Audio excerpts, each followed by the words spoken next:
Hello and welcome back. We are back for some more Torment, Tides of Numenera. We may be done today. I don't know. I have no idea how much of this game there is left, but it feels like we are at minimum approaching the end. So before we get into all of the rest of the ending, though, there are some books I want to read.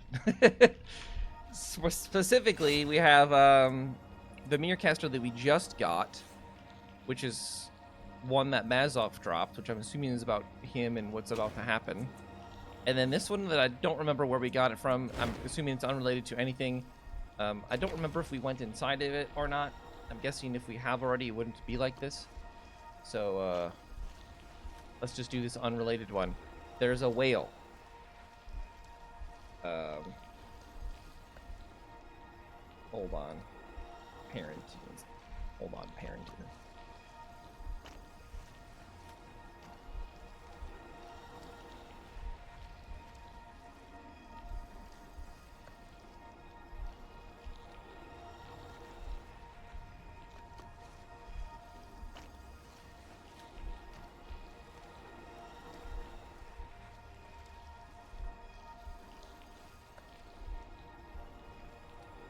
Okay, sorry. Parenting happens at the most inconvenient of times, but it's fine. Okay.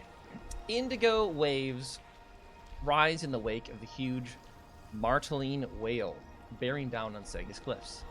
Its flank blocks out the sun. Its shadow sweeps over your meager dhow and a whole swath of sea.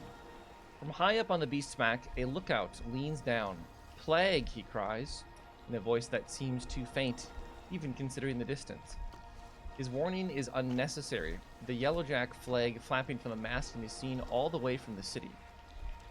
As the lookout stares directly at your dhow, he cocks his head quizzically and rubs his eyes, plainly confused to see no one in the boat. The light bender on your belt does its work well while its charge lasts. After a moment, the band wanders off. Snug around your neck, a steel collar trembles and a voice whispers in your head. Hurry! Our seaward batteries can turn the whale to mist if they must, but better to save our fire for a darker day. After a moment, the collar buzzes again and the voice adds, eliminating contagion is doctor's work, and no doctor would use a saw when a scalpel will do. Go now, cut what you must, and make sure that this sickness does not reach our city. And don't worry, your body can't fall prey to their disease. The collar goes still. The whale's leathery side looms above you like a living cliff. Somewhere up there are men and women carrying death toward your home. Gather any gear? The tools of your trade are housed in a locker beneath a thwart. Hooked climbing claws, your wind-sliced blade, and a concussion crystal pulsing with explosive power. You quickly secure them, claws on your hands, sword at your side, crystal on your belt. Remaining in the locker is a small waterproof ledger, which is better left there. There's also a harpoon of azure steel, sunk deep in the whale's flesh and tied to the dhow by a sturdy cable. It would be hard to pull free, and in any case, it will keep your boat tied to the beast. Scale the whale, read the ledger. Because you get too long to read in its entirety, you open to a page at random. In a meticulous hand, there's a date, and below it, 3 for the greater good. You flip to another one, and it's similarly no more than a date and a short entry. 1 for the greater good, 1 of necessity. As you skim, only the dates and numbers change. Any contemplation is cut short by a shudder from your collar and a sharp voice in your mind. Do not tarry. Is there anything else? Okay. You sink the climbing claws into the whale's tough hide, and, leaving a bloody trail behind you, quickly climb your way up. As you ascend, the steady lapping of waves fades and the wind grows, but there comes no sound of the living or dying. Village built upon the Martling's back. Finally, you crest the whale's flank and pull yourself over the top. Silence, like a miasma, hangs over the empty driftwood shacks. Bits of bone, sheets of synth, crude abandoned tools, these are the only signs that people once lived in this unusual home. The lookout has left no tracks, and in the moments you spend scanning the narrow, trash-strewn street, no one else emerges. Beyond this bleak emptiness, 2 things rise. Nearby, a kind of pavilion, or howdah, built atop the whale's head, and in the distance, a huge stone stern castle at the whale's rear. A beam of light streams from the stern castle to the howdah, encasing the latter in an iridescent bubble, some sort of shield by the look of it. There's nothing else of note. Get a better vantage.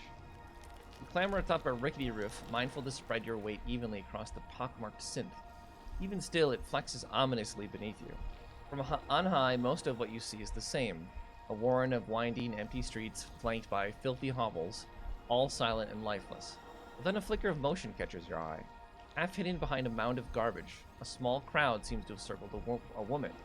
You cannot make out exactly what transpires, but you can plot a path through the village to reach the crowd, or to avoid it en route to the stern castle. We'll go to the crowd. After a sharp turn, you slip into a square that is half smothered by the stench of what seems a heap of garbage. Without a shudder, you see it is in fact a mound of rotting bodies. Cornered between the corpse pile and a rusting sheet metal shanty, a woman guards a few canned goods against a crowd of lean-faced men and women. Their gestures might seem more speechless, beseeching were it not for the woman's torn flesh and one man's bloody nails. He hoarsely warns them off, vowing to die fighting. And die she surely will, though these half-starved foes would pose no threat to a trained warrior like you. Though you're nearly close enough to touch them, the Lightbender hides you from sight.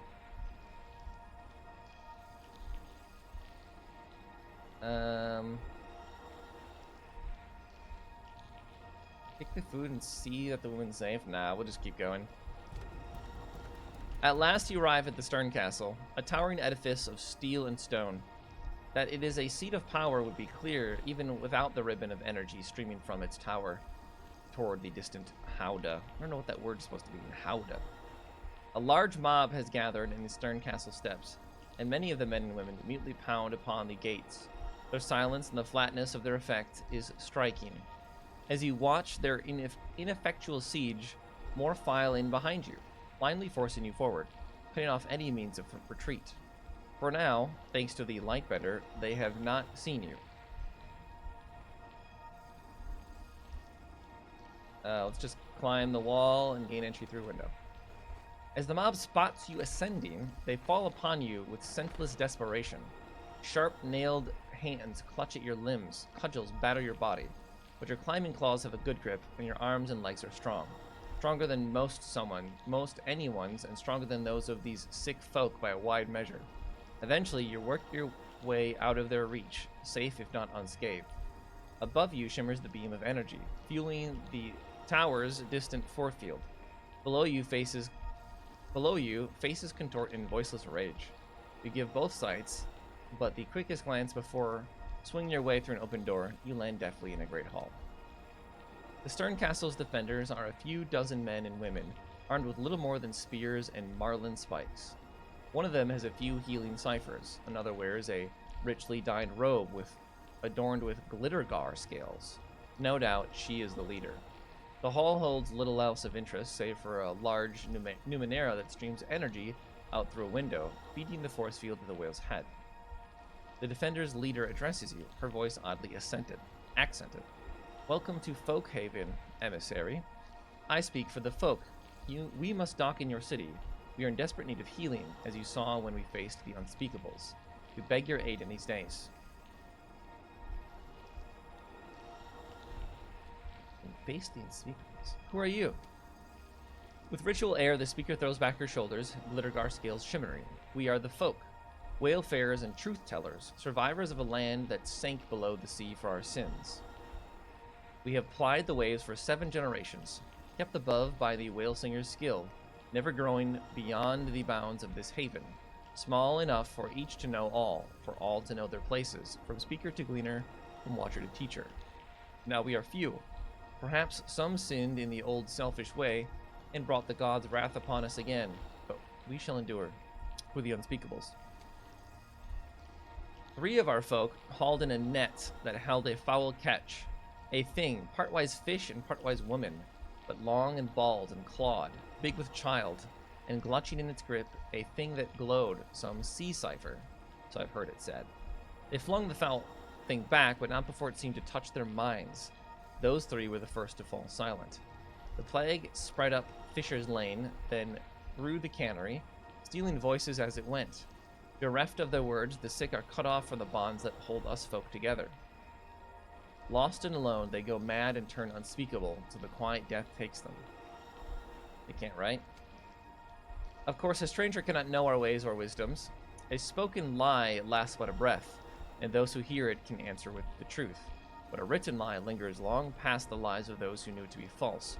Enduring it can lead an entire race astray. So spoke the first of the folk who survived the sinking, and we live since by their words, free from the perils of pen and ink. They don't write anything down ever. I see.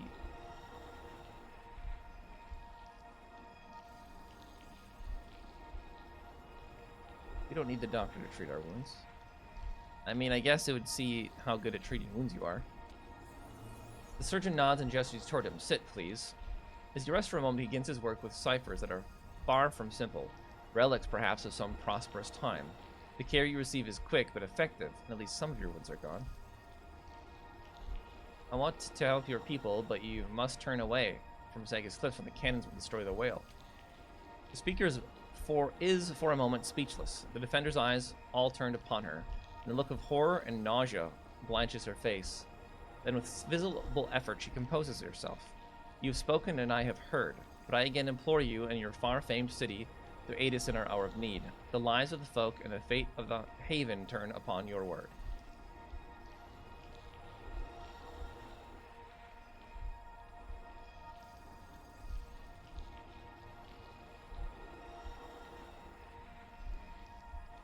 I must think of both my city and your village. I will do what I can to help you, short of endangering my own people. Do not fault those words who speak for your city. We have done the same here to safeguard the uninfected within these walls, but we cannot change course from here. The whale singer guides the whale from upon its head, and he must be shielded against plague, or were he to lose his voice, there would be no song to steer us. But there is a way. You see, a gift has come to us. A means by which the healer can concoct an inoculation against the quiet death. It comes at a price, one your city will make us pay. The gift, the only one to fall sick and silent, yet fend off the madness. A boy. From the fluid in his spine, the healer will decant a guard against the death. Not a cure, and enough for at most 20 inoculations. From 20 the folk can grow again, as we did it after the sinking. The gift will not refuse or cry out. He will endure his death in silence. The boy. We will lower the shield, and you will bring an inoculation to the whale singer. The whale will turn, and we will survive.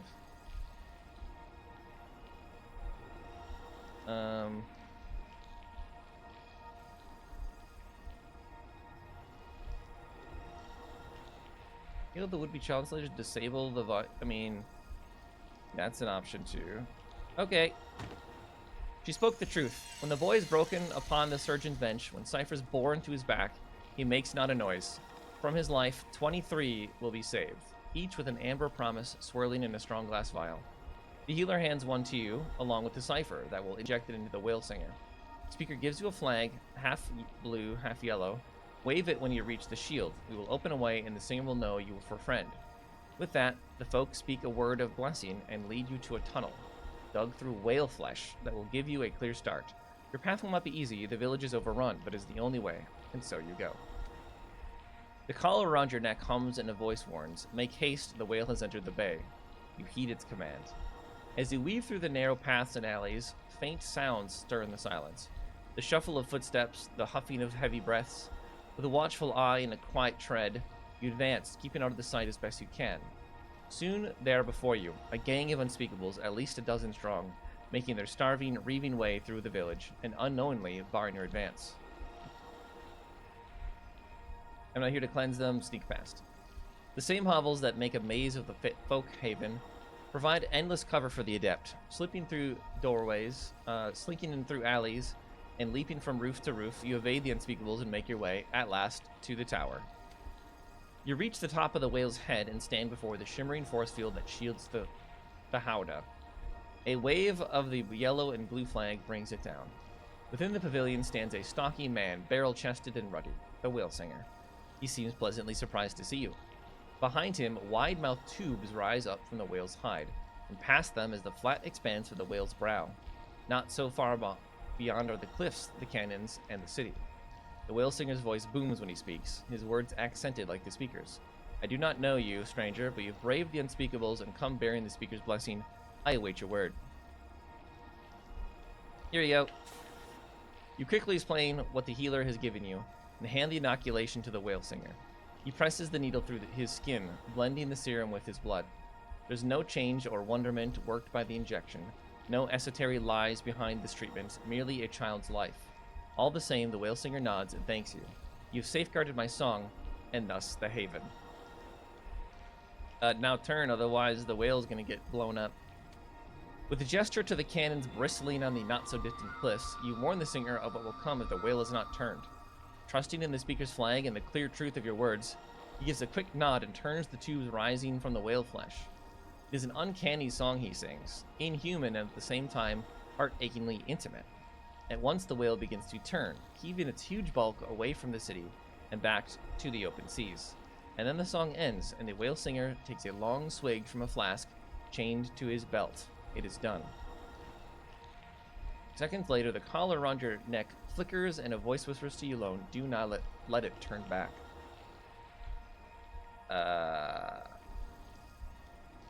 What? Kill him? No. Let's just return. You race down the whale's head and leap into your dhow. With a swift slash, you cut the harpoon loose. Moments later, the whale's already dwindling into the distance. Whatever fate awaits the folk and the unspeakables, it will be resolved at sea, far from the city you were sent to protect. As you slip from its shadow, the indigo waves turn azure. Your collar trembles and the voice returns. You should have cut deeper. Then silence. The wind bears you back toward home. You do not bother to watch the vanishing whale with a dying village on its back. For ahead of you grows the great city of Segas Cliffs, its buildings, then its people coming slowly into view. They are safe for now.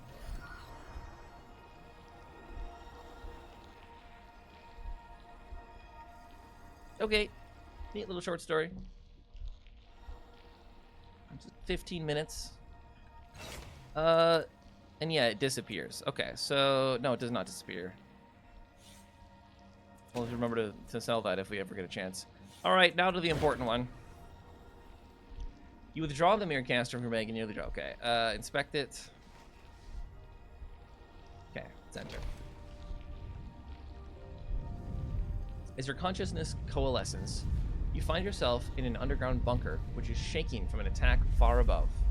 You stand mid-salute in front of a cast-off encased in an articulated metal carapace. He's so skeletal you doubt he could move without it.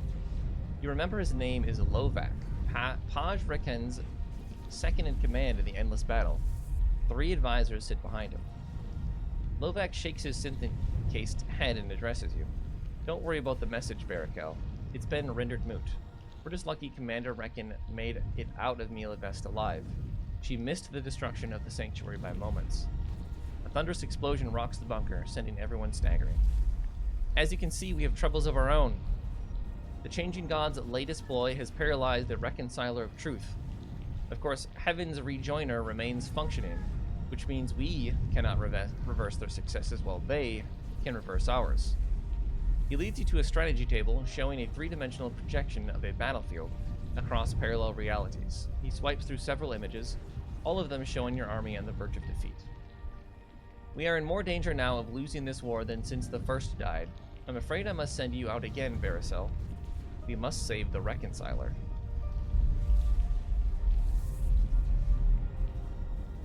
How did it happen? How'd the shields come down? I don't know. Maybe the sorrel finally grew strong enough to smash through. Maybe there was a traitor. I heard nothing. What's the deal with them? Again, eh? I suppose one of the hazards of dancing so often through realities and times is that it plays hell with memory. Not to worry, I'll explain it once more. Centuries ago, this is a convenient plot device. Centuries ago, when the First still lived, she found the Reconciler, a machine of the ancients which allowed the user to look at multiple versions of a recent event and lock reality onto the one they liked best, making it the only reality.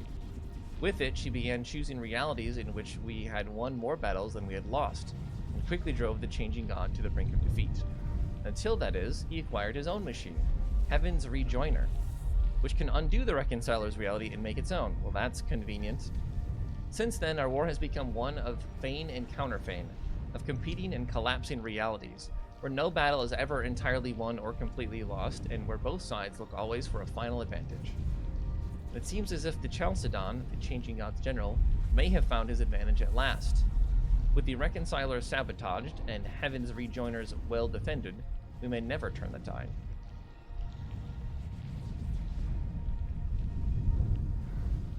Yeah, ready to serve. Excellent. Friends, what are your suggestions? How do we undo what has been done to the Reconciler without using the Reconciler? I recommend an all-out assault on the position of Heaven's Rejoiner. This will of course fail, but will give cover for Baricel to slip through the paths of the White Nests and reach the Rejoiner from behind. There, she can reset it, then destroy it. Then we will be the only side who can change history. I suggest Baricel use the reality storm that ravages No Man's Land to find the Reconciler's saboteur. If she can navigate the shifting shards, she can stop the saboteur before he reaches it. This will only return us to the status quo, of course, but it will be easier for Baricel to deal with one more than the deadly White Nests. Any other suggestions? I approve of either path. As it is you who face these challenges, I leave it to you to decide. Tell me more about the White Nests. They're the catacombs where the Chalcedon breeds his Startharian war moths. That's okay. A horrible place. I don't know what the tunnels were originally used for, but now they are a tangled mess of webs and larvae. It's filled with traps, since the enemy knows the tunnels are a vulnerable approach. But the real danger is the moths themselves, horrible creatures whose phosphorescent glow withers the flesh and maddens the mind. Once they sense your presence, they will not rest until you are dead. It won't be an easy approach by any means. Reality Storm? We and the Changing God have used the Reconciler of Truth and Heaven's Rejoiner so often and at such cross purposes that there are places in the No Man's Land between our front lines where no single reality holds sway. Fractured ripples of possibility drift across the field like squalls of rain, changing all in their path and offering entry into other times and versions of the present. And of course, once one enters a different version of reality, then all the shards one encounters in that reality are different too. It's the less deadly route, but it's still possible to be lost forever in such a maze. Now let's just go through the nests. Any objections to Baricel's choice? If she is brave enough to face the moths, then we are brave enough to commit our troops. And with luck, when she has successfully reset the Rejoiner, the battle will not have happened at all, and our troops will be safe. Very well, then make your preparations. When you're ready, we'll begin. This whole plot device is stupid. Any world building where it's based on shifting realities and messing with the time, it's not good. Anyway, 2 days and 2 long marches later, you and Lovak's armies are 50 kilometers inside the Changing God's territory. While the army continues in one direction, Lovak takes your arm and points you toward a ravine. Your path lies here. Follow this rift for a kilometer, and you'll find a Captain Hugo Igrach waiting for you. He knows the White Nest better than any man. He'll help you through them. After that, you're on your own.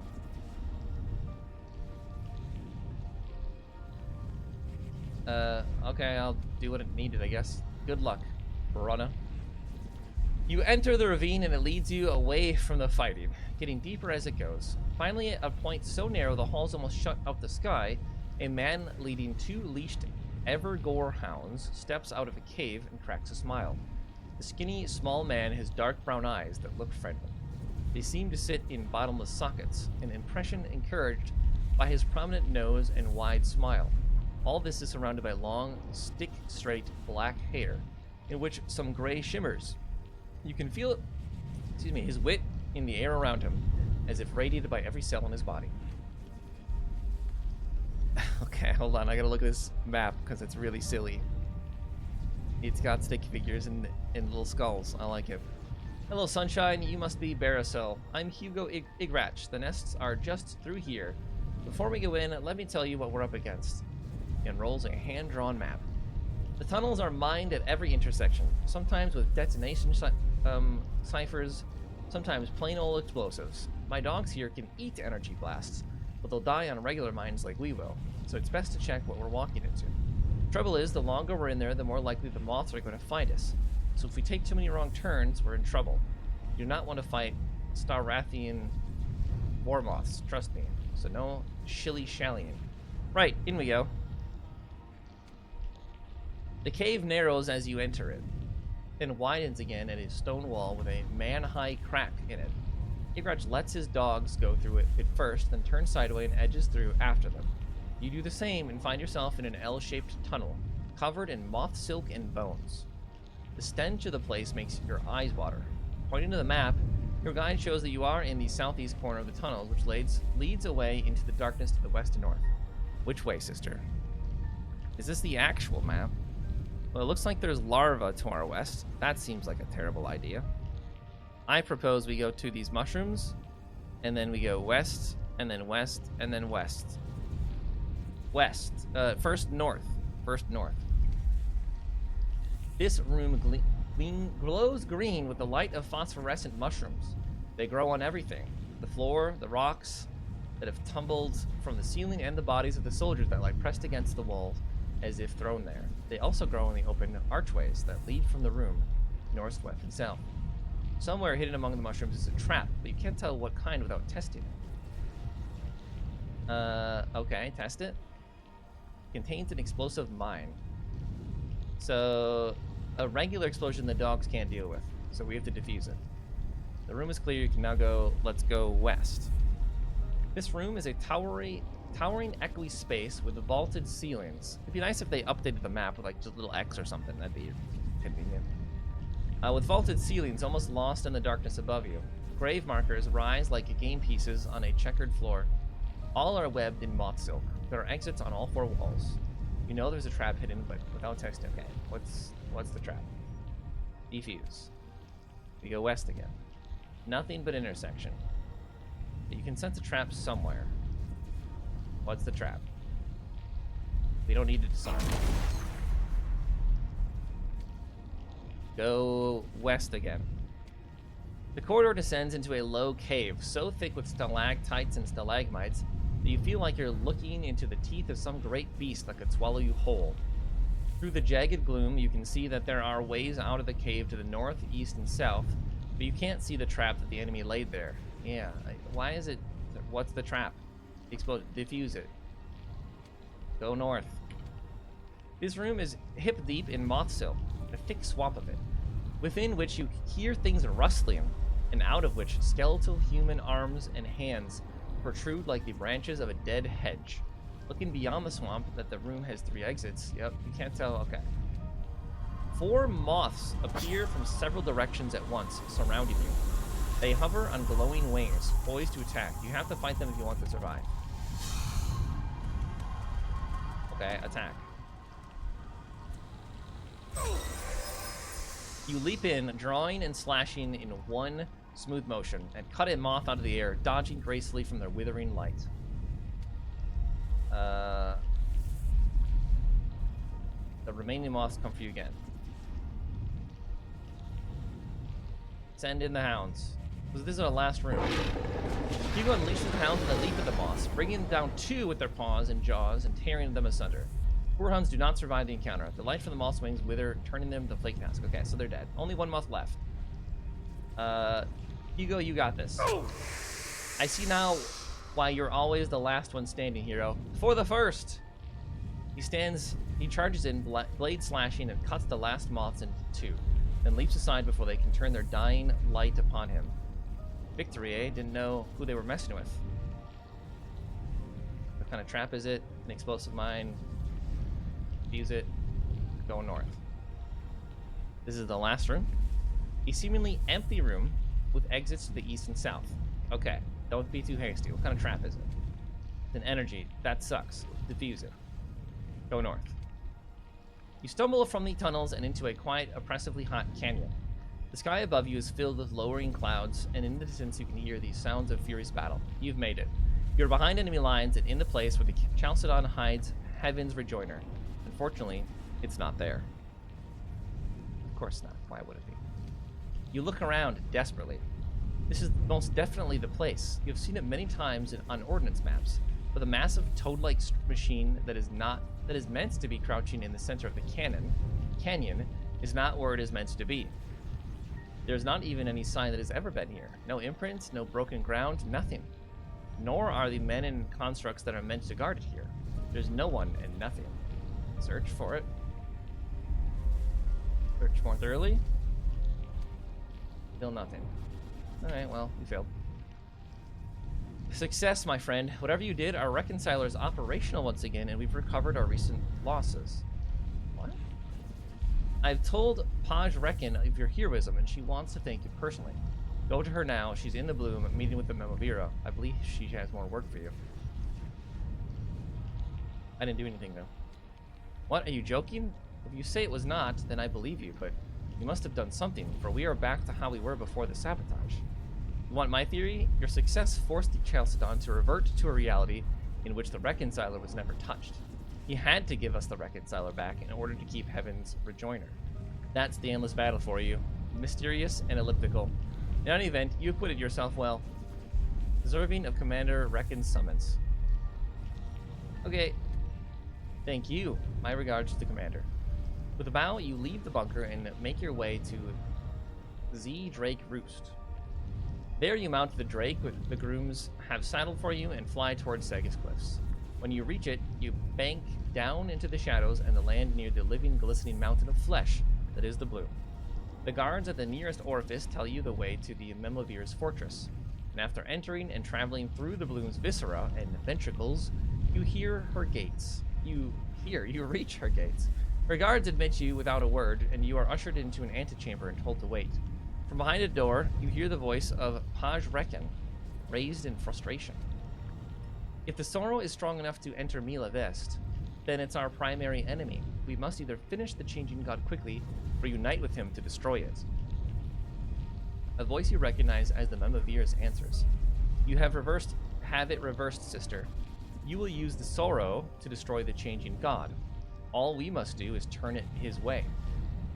And I'm to take this message to the survivors, that they should let the monster which killed us walk free, hoping it might strike our enemy first? Why don't you tell them, sister? Why not reveal yourself at last? It isn't time, Who is this? Ah, Baricel, the loyal blade you asked me to send for, and it seems she's already learned your secret. Then she'd better be loyal indeed. Introduce us. Baricel, may I present the first, our brave leader. So brave, she's hidden behind my skirts for over 100 years.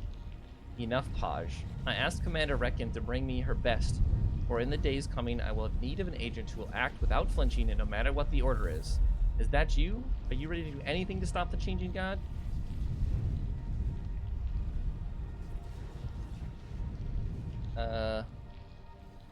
Sure. Excellent. Then you will stay with me here and guard this place. Oh, does this mean we're gonna have to fight this person? There's a battle coming, and your blade will be essential to our victory. Good luck, sister, on your new appointment. I hope it does not put us in conflict.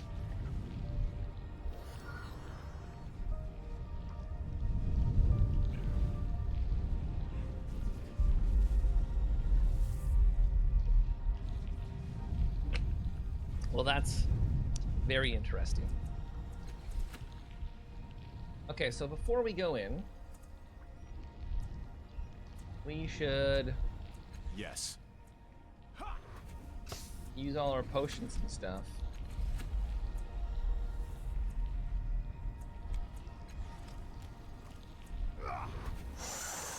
Thank you. Here. Now. Here. Do that.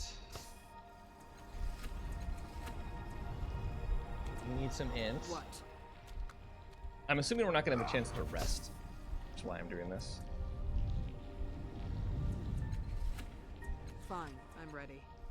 Yes. Okay, in we go. Fine.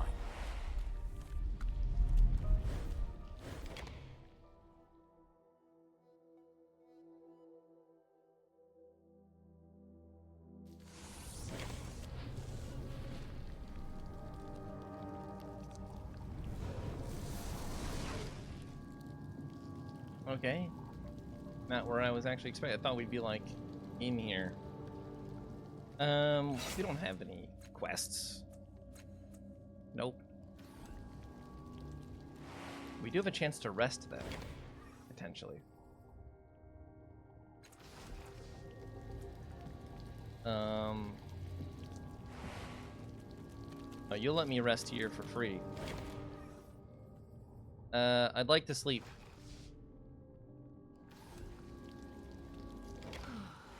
Thanks. I'm ready. Can we go drink some bloom juice?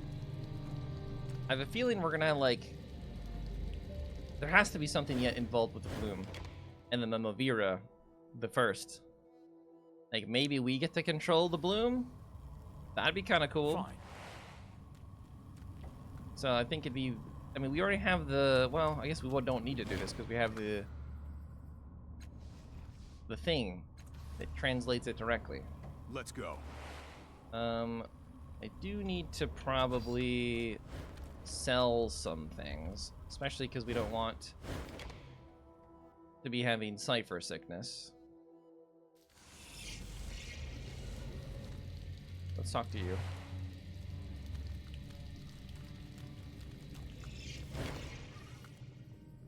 What you got for sale? We'll hold on to this. Sell you this. We can't move our inventory at all. That's very annoying. Can I double click? Okay, it's a lot faster.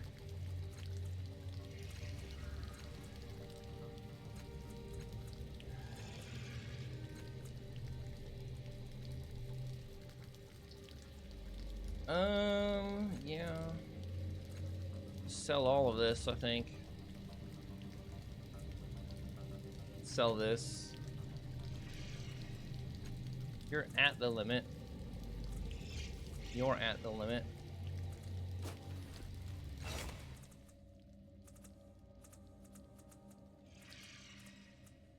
We have 10,000 bucks. More than we will ever need. Go. Assuming there's nothing to buy right now anyway, so let's just go. Hey, can we go in now? Hold on. In case there's like a cutscene or something, we should do all of our buffs. Ha! That's the stuff. Just what I needed. We will flex into persuasion, maybe? You automatically gain. Yeah, we automatically gain our first success. That's the stuff. But I think that's a Fine, smart I'm idea. ready. And maybe you do deception? Let's go. Here. Now. Yeah. That sounds good. Alright, save. Hi. Mazov, I mean, Ishin should have found his way back by now. Is he safe? So his story was true. I admit, I didn't expect to see either of you alive again. Yes, he's safe, and the Memovir is expecting you. She will see you when you're ready. You should know the Memovir seemed angry that you succeeded. I don't understand it either. But I've seen her like this before. My advice, take care of any unfinished... Okay. This is a point of no return. Make it a completely new save. Yeah, Memovir's Courtyard is a great name for this. Alright. Let's go. Point of no return. Follow me.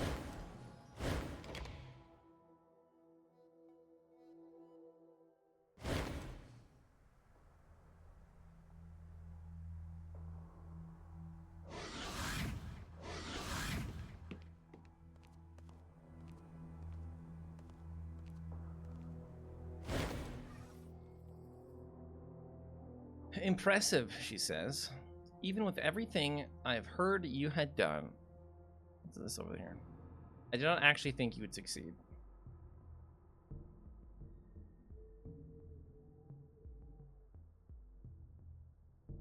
You lied to me. You're the first.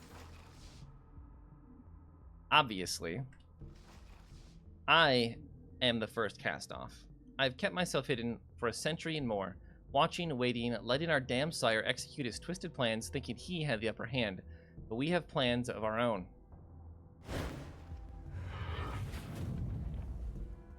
Right, her mask. Her mask does that. Hash. Suddenly, several familiar cast-offs materialize out of nowhere. You can't place all of their faces, but you immediately recognize Paj Reckon. The trim figure of Baricel, crap, is also among them. Our sire thought to use the resonance chamber to subsume us, but I've learned it can stop the sorrow in another way. It is the door to our freedom, and you have returned me my key. Then the Memavira, the first, makes a sweeping gesture towards Mazov behind her.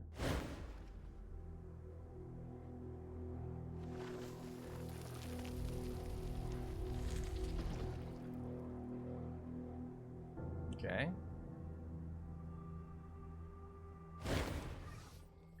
As you can see, my agents have retrieved the resonance chamber from the reef. With Mazov returned, we can use the chamber to sever the tidal connection that draws the sorrow to us like a war moth. Then we will be free forever from the sorrow, from having to hide in Mila Vest or this wretched bloom, from all our sire's stratagems. We will finally be ourselves. I thought it was gonna do something else. You didn't notice while the first was speaking, but Makina's eyes are staring at one of the first companions. She actually looks frightened. If it's at all possible, she looks paler than normal. Tash. Now that she says his name, it's obvious. This is the man whose body you inhabited in Matkina's Mirrorcaster so long ago. His only reply is a leering grin. You're dead. I killed you, didn't I? That's certainly what you remember. Our freedom is finally at hand thanks to you. I've no doubt you have questions. From what I hear, you always have questions. You may ask them while Mazov finishes his work.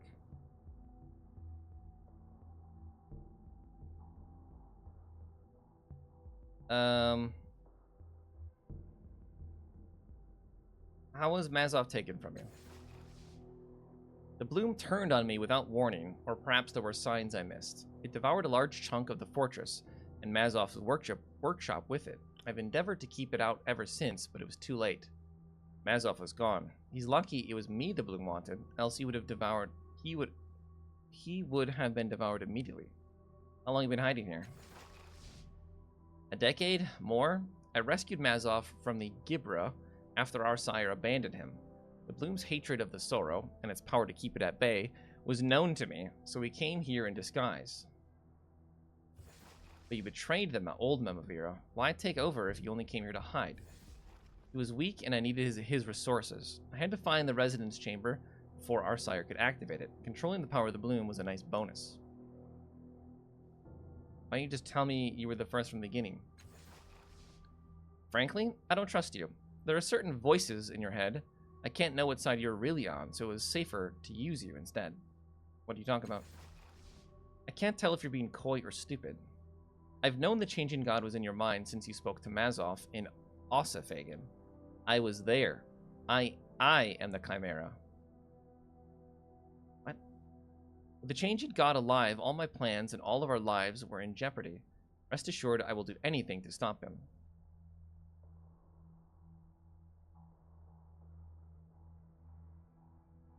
You'd do anything to stop our sire, even kill me and countless innocents. You are his key, the catalyst he created to activate the chamber. He would use it to subsume all of us into himself, to kill us, don't you understand? I've been trying to stop that from happening ever since I learned what our sire's true plans were. Then, when you spoke to Mazov and Ossafagan, using poor Zarian's body, I knew he was close. I knew where you would appear, but not when. I've been watching Mila Vest ever since, waiting for you. You were the one who we met right before that camp of survivors? Was that who that is? That's so long ago. I think that's who that is.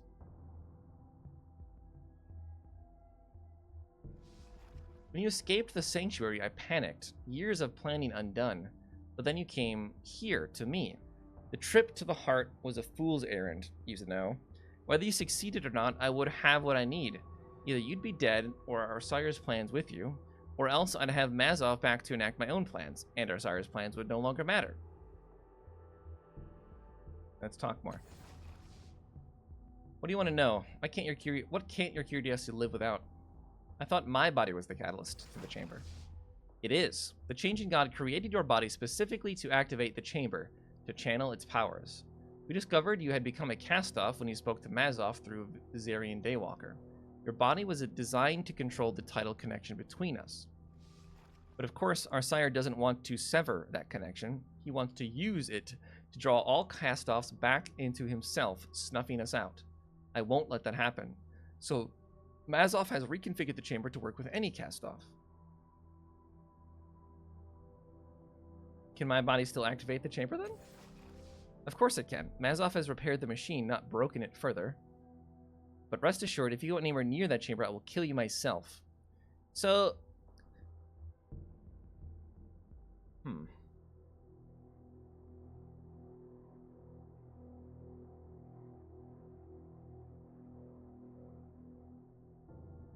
Learn that activating the chamber can be used to weaken the sorrow. Is that true?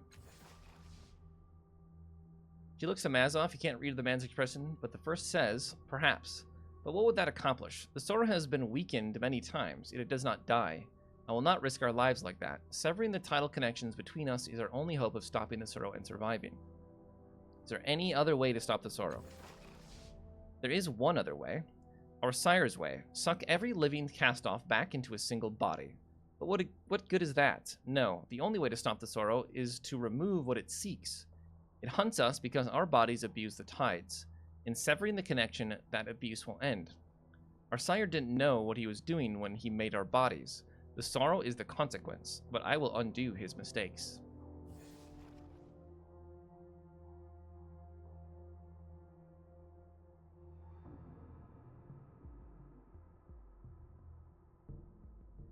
Your plan will kill the cast-offs, not free them. We need the connection in order to live. What ridiculous conjecture. Where did you hear that?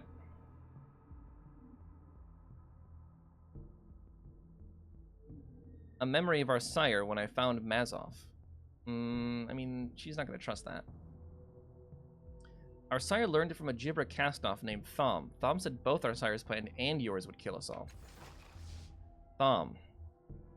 No, Thom is mistaken. What could he know about the details of my plan? The sorrow tracks us with the tides. In severing the tidal connection between us, the labyrinth, our sire called it, we will no longer be connected to the tides. We will no longer abuse them, and the sorrow will stop its hunt. We will be free.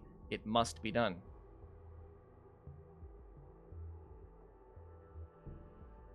The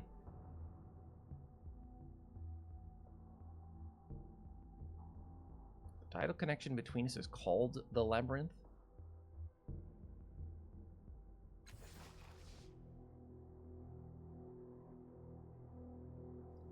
We should use the chamber to weaken the sorrow. We might be able to kill it. I doubt it. I doubt it's ever going to go away as long as the tides exist. I want to activate the chamber, merge all of them into myself. Your plan will kill all the cast-offs. I mean, I feel like the right thing to do is to kill all the cast-offs, but not have the changing god get it either. Is that an outcome here, right? The cast-offs should not exist. Their existence is being hunted by the sorrow for a good reason. They can change they can change reality. They have, they're all just overpowered and ruining everything. None of the cast-offs should exist, but neither should the changing god.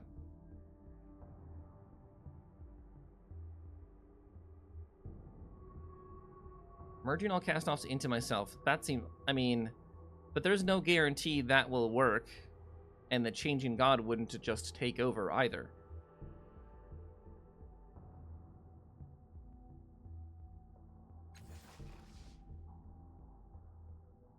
Can my body still activate it? Yes, but I'll kill you if you try it. Any other way to stop it? There's not. Our bodies must stop abusing it. Yeah, I agree with that. By severing it or absorbing us.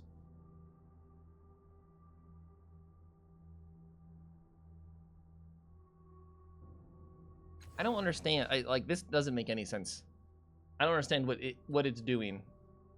The machine... How can the machine even be used to weaken the sorrow? Your plan will kill the cast-offs. I won't let it happen. I'm not clicking that at all. We should kill them all. Yes, I agree with that. Activate the chamber and stop the Sorrow. I don't know what that means. I don't understand what that's supposed to say. I want to activate it, merging them all into myself. That just makes me the new god, and that's not good. I mean, I guess it's good in a sense that you would have one person who is not the changing god being responsible for all of this insanity, but no power should be given to one person like that alone.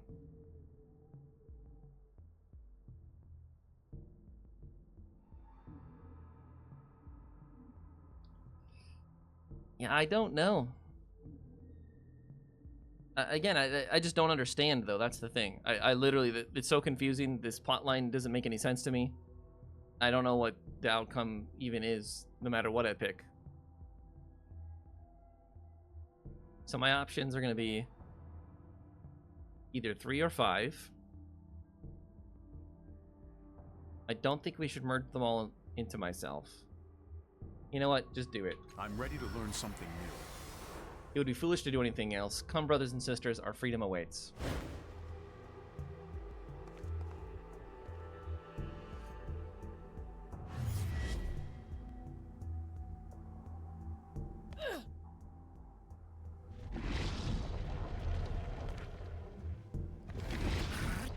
Crisis initiated. Survive the Sorrow's attack long enough for the resident. Oh, it's no. Please don't make this a protect the thing. As long as it's not. As long as we don't have to escort it somewhere. What was that? The Sorrow, it's here, but too soon. The Resonant Chamber hasn't finished its activation cycle. Oh no! We'll have to face our enemy. Oh no! We could have seen this happen. Survive.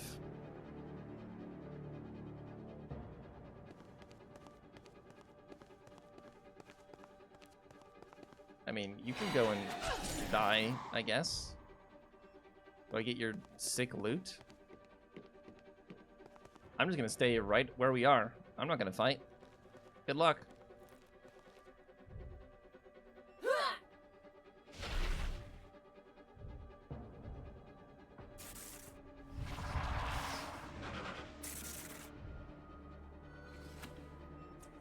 Good luck with that, team.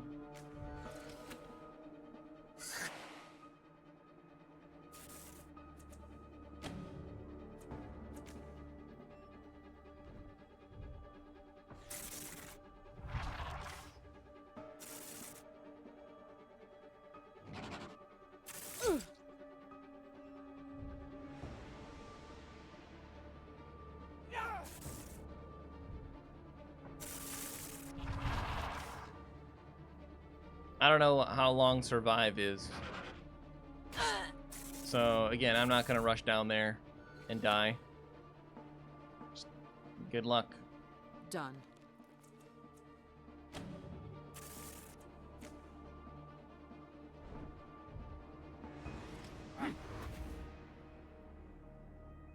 Yeet. Oh, nice.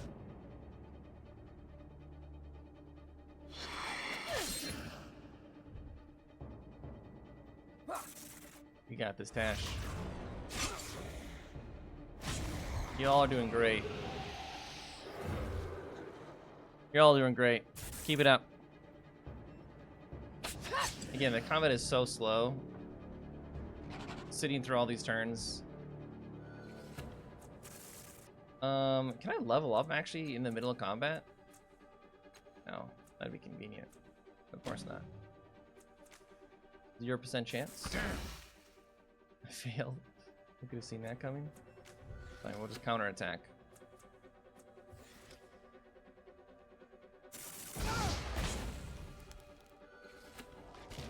Like, I don't know if these people need to survive. I'm assuming Mazov needs to survive because he's like the one that uses the machine. Okay.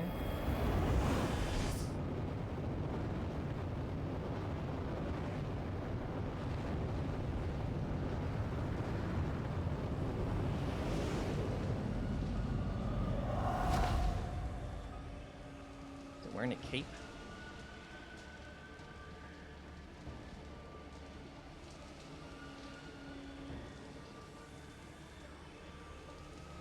very long, drawn-out animation.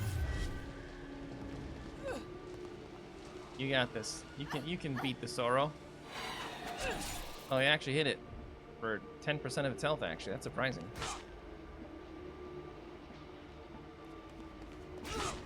Just walking through the fire. Very smart. Very smart, Tash. Yep, you're just all walking through the fire. You're just gonna die walking through the fire.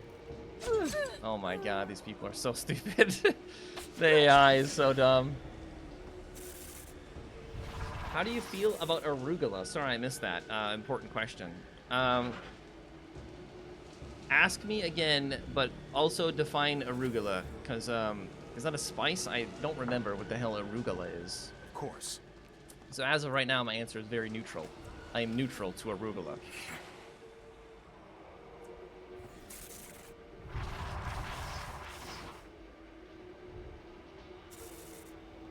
Okay, now again, this combat in this game is the worst. Let's just watch these AI take their turns very slowly, making misplays the whole way, like walking through the fire. And we're just gonna sit back and defend. We're gonna do nothing else. The objective is to survive. Why fight? Why fight at all?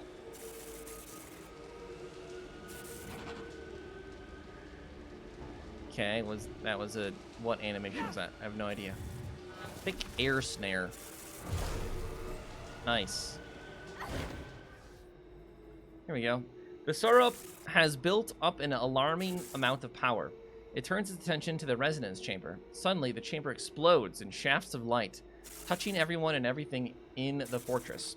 It has activated at last. But it doesn't feel like you expected. An intense pain explodes in your skull, and a wrenching tug in your gut. The chamber is pulling you inside it, forcibly ripping your mind from your body. And if the screams are any indication, you aren't the only one. Well, I'm glad we didn't fight stupidly. Arugula is a leafy green.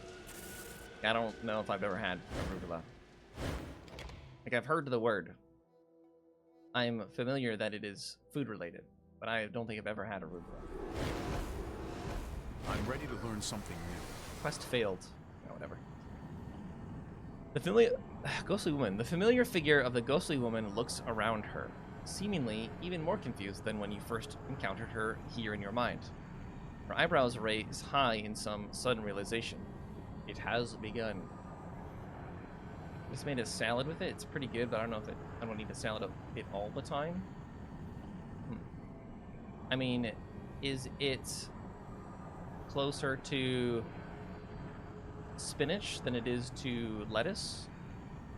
Because spinach is nice, but I wouldn't eat a whole salad of that either. It has begun. What has begun? She looks at you as if noticing you for the first time. If I'm understanding everything correctly, which is far from certain, the end has begun. Oh, we're in the end now.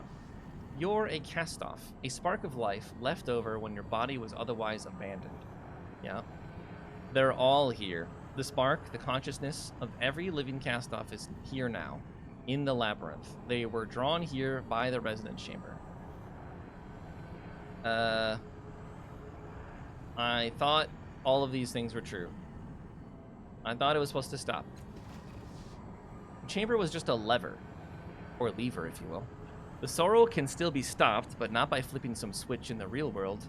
Your fate and that of your siblings will be decided here, in the labyrinth that connects you all, that has always connected you. There is a place called the Resonance, a door in the deepest fathoms. The Resonance lies through there. You must find it. Your body is the key. Open it, enter it, then we can stop the Sorrow and be free. Making a note. Suddenly, the ground and even the sky shake violently. You clutch your head in pain, as though someone had pounded on the inside of your skull. Gradually, the pain subsides. The air stills and quiets, but the ghost woman's eyes are wide, her mouth agape. He's already there. The changing god has broken through the doors of the Resonance. You'll have to force the door open, though. You have time to reach him, to stop him, but not much time. How do you know all this?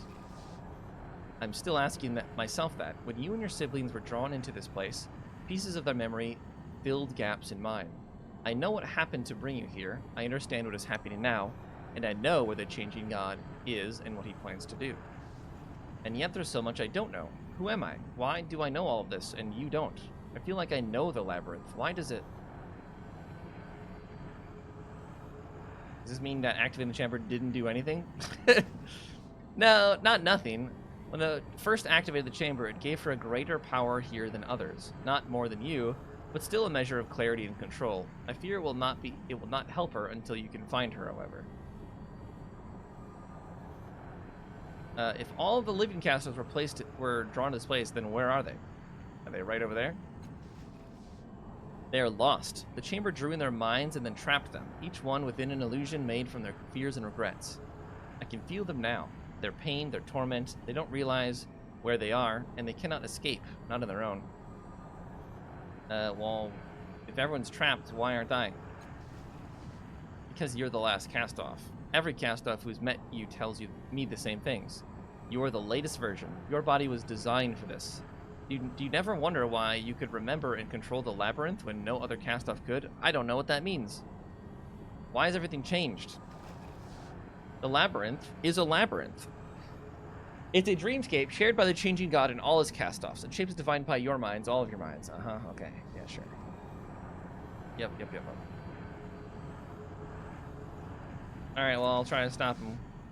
Wait, there's one more thing. The labyrinth has become a volatile thing. Everything is changing. Even now, I can feel the portal that leads to the residence trying to close. Make sure you have everything you need. Okay, yeah. Point of no return. We've already done a point of no return. We could talk to all these people.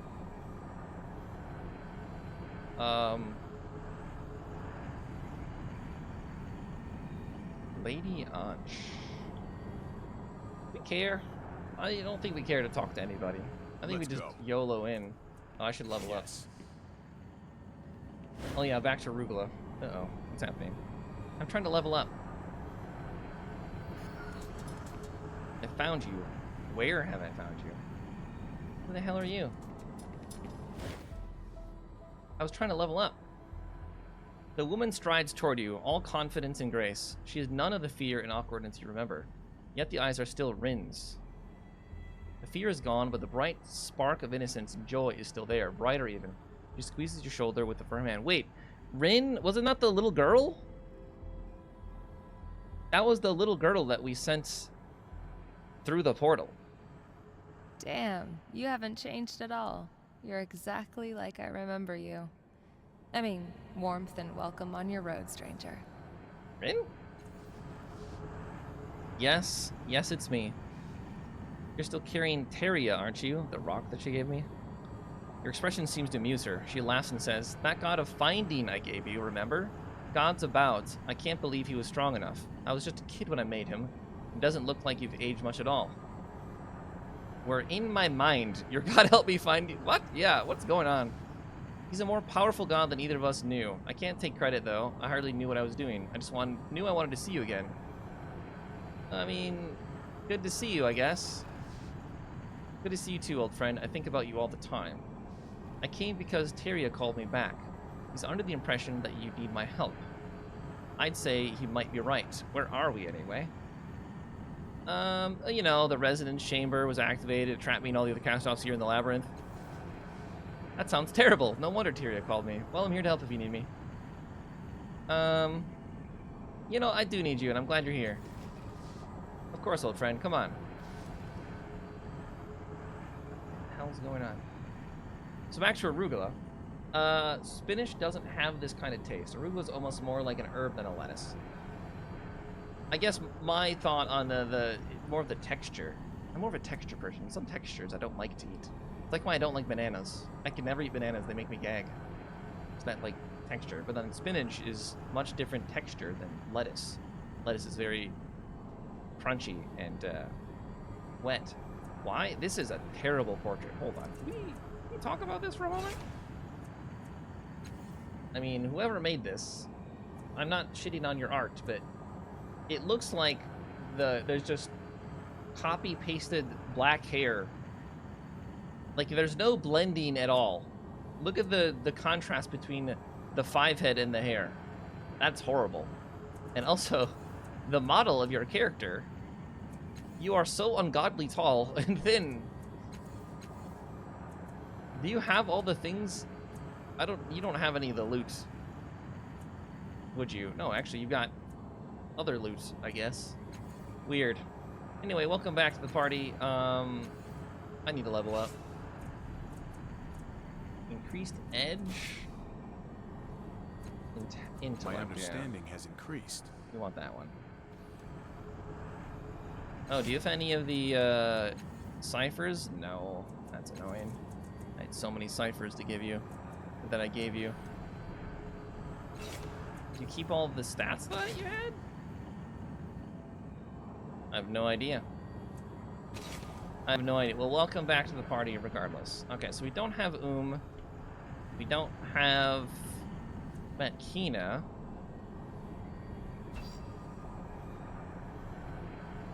I mean, maybe we should talk to people. Village, Oasis, Crefton. What is all this? Oasis, Village, Crefton. What is this? Let's go, all. Show them what we've learned. Save.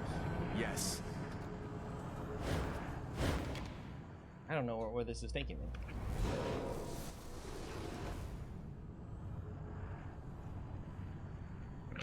The hell are we? Oasis Fathom. Absolutely. I'm here to help. Gibra. FMP. Yes. Now. Was I supposed to have come here at another time? We're like underwater. Mazov the Lost is here. Of course. Hey Mazov. What's going on, bud? Okay, apparently... Oh, it was bugged. Let me out, you monsters. It wasn't my idea. I didn't want the damn talisman. See if I can touch him.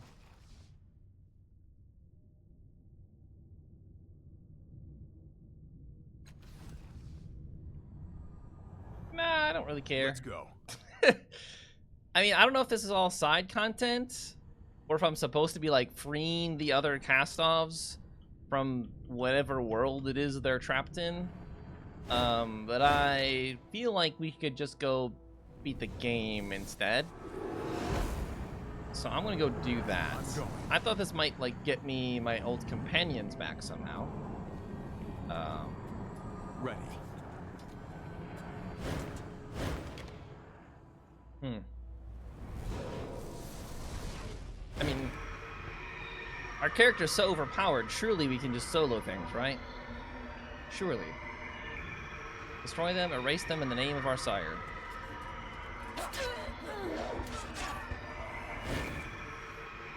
The right to exist. Lima Cairo.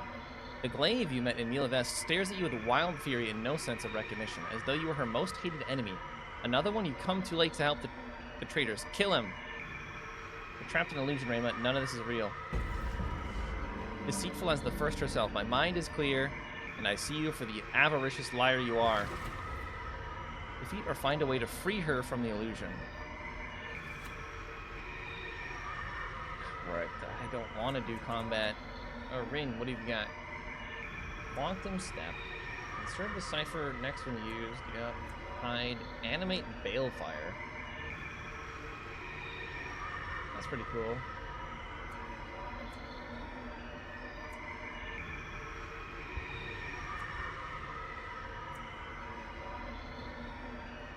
I hate this noise, whatever it is. That's something I can do.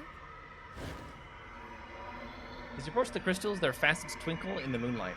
Slow pulses of aquamarine light radiate from the center. The pattern's even repetition, instilling a remarkable sense of clarity. The fabrications of the labyrinth become crystal clear the closer you come to the crystals. What's more, you can feel the weight of the energy inside, trying to escape. There's power if you can release it. Smash it! Yeah. You don't have any smashing abilities, but you do.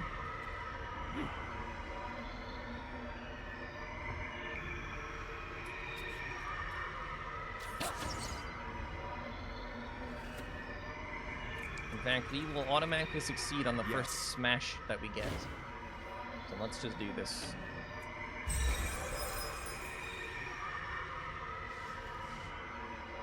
The blow creates hairline fissures in the surface. The pulsing continues unabated, but the crystal's tensile strength can't hold against many more strikes like that. We'll have to smash it multiple times. Let's see. I mean, it has to be... Ow. That hurts.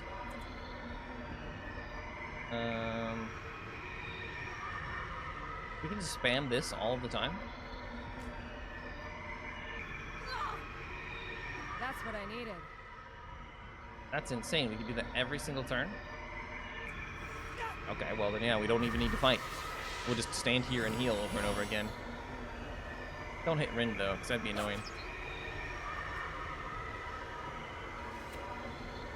Okay, we no longer automatically succeed. So our smite is not that good. We have to spend so many points. Smash again. Another blow and it becomes large cracks. Not enough though. I'm gonna use a thing to return my might points back to me. Okay. Ow. Think you can outmaneuver me, eh? Think again. We'll just keep healing ourselves. Oh, that's a lot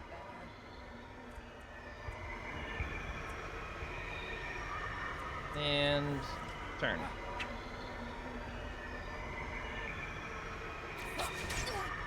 Ow. Alright, one more. Now. Crush it. Your boot compresses the pearl until it bursts with a liquid pop. A wave of cool light flows out in all directions. For a moment, your senses heighten, sounds clearer, visions sharper, beyond anything you've experienced before. Immediately, the others are freed from the illusion and begin to fade, their consciousness disappearing elsewhere into the labyrinth. All except for Raima, who seems to recognize you as her mind clears. You're the one from Malivest. I'll help you as best I can. And are you just going to be an NPC? Okay, well, good luck. I'm on it. Do you have any out-of-combat things you should be activating? No. Forward. Onward. Yes. Now. Save.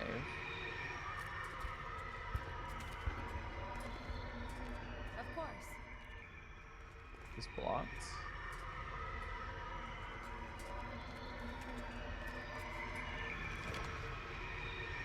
The agents of our coward sire hold the line, remember the Nano's fate, and avoid the pylons.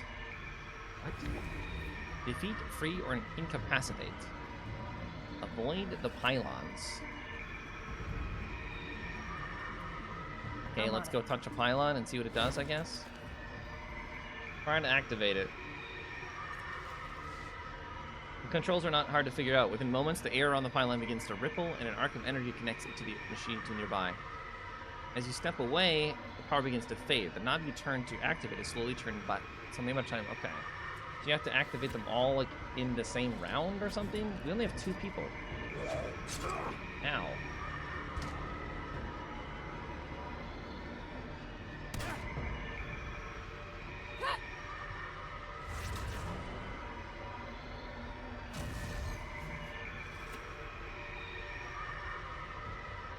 Yes. I'll just go do this. Activate it.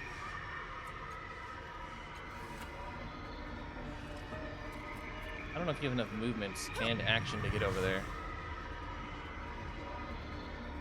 We're about to find out. Sick shot. You just killed that guy. For you? Anything.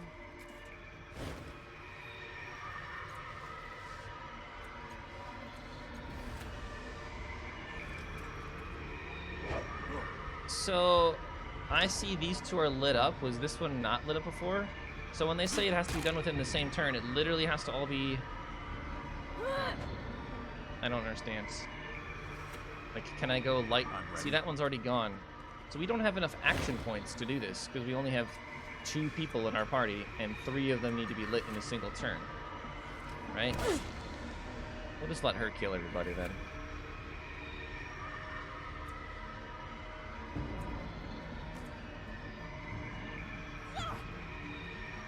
I can breathe again.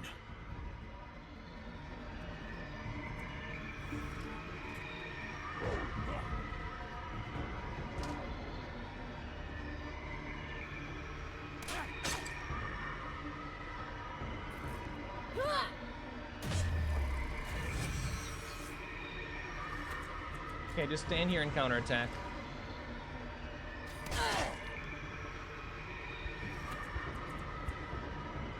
You just heal.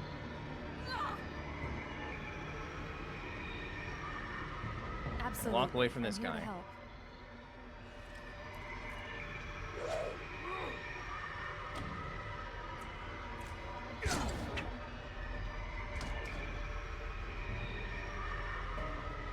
I really hope this isn't just gonna be combat counter into combat and counter.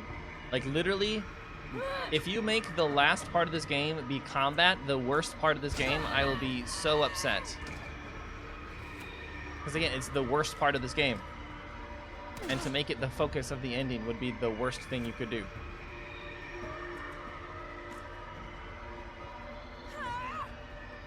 Ah, much better.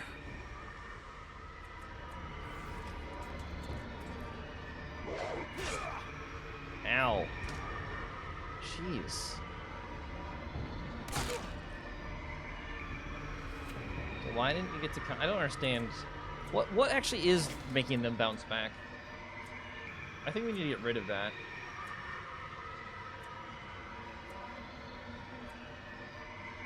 Is it a cipher we have on? Or is it just one of our ability? It might just be an ability that we have. That we probably can't deactivate.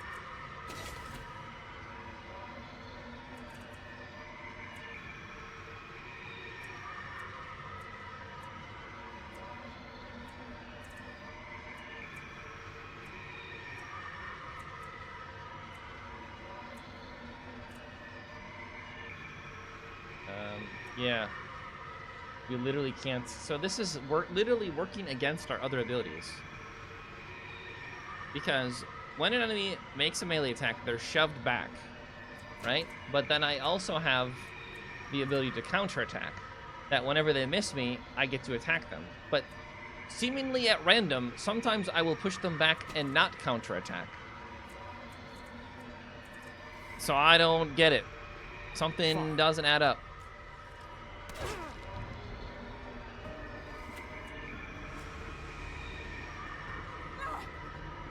Ah, much better. So you missed. Okay, and we get to counterattack this time.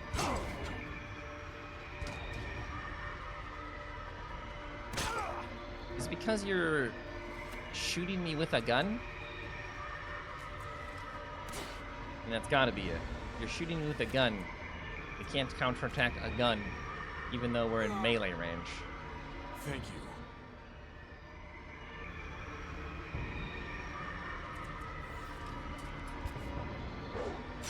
Oh my god, he actually hit me. Which means I can't counterattack, because he hit me. Okay, that's really annoying. Could you not do that? I'm gonna just kill you now. You hit me, I'll hit you. Let's go.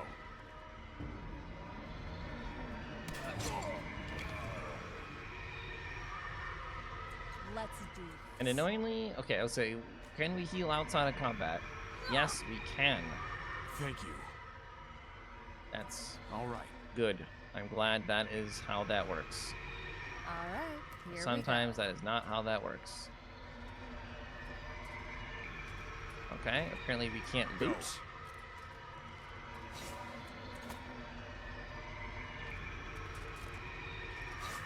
Because you're standing on top of them. Let's go. There, that now worked. Good idea. Okay, save. Please just don't have another combat. It's gonna be another fucking combat. It's so bad. Why? Why make the last part of this about combat? It's the worst part of the game. Or find a way to open the door. The issue is, you're still in combat when you open the door. That's what I'm here for. So they're gonna shoot at you no matter what you do.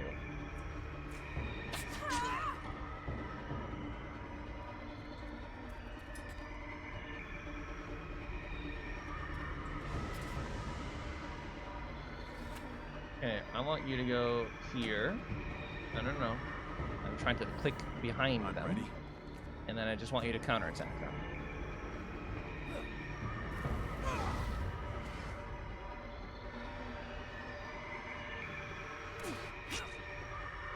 Nice shot. Okay, Rin. Melee makes an immediate attack on the enemy.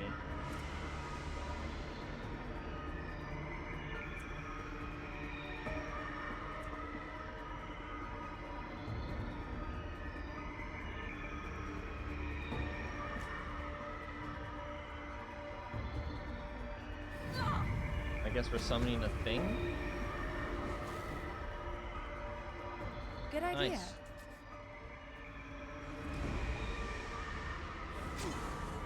Summons are strong. Except, apparently they taunt or something, I guess. That was a waste then, because I want them to attack the last cast off. All right. Alright, let's just stand here, Stay down. kill these people.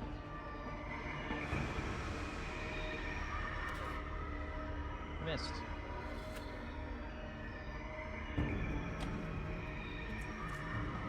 That's down. Who's next? Whoa, you hit me.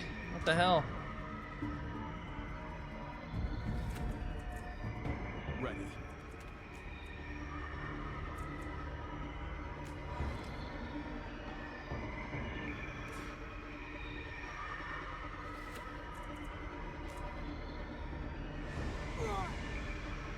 Thank you. You're welcome. Where are you going? Leave her alone. You're supposed to attack me. Alright, well.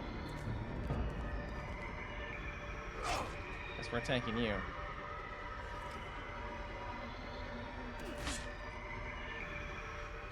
I need to kill this guy. Oh, he's dead. Never mind. I got plenty more where that came from. Big crit. Huge crit. What? Ain't no way. Ain't no way.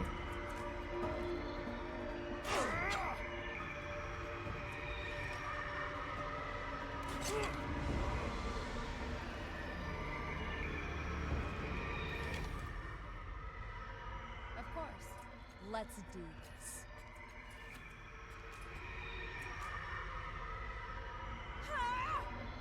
Ah, much better. For you, anything. It's not looting. Can you All please right. loot like I asked you to? These ciphers are killing me. They really are. Why don't you take it?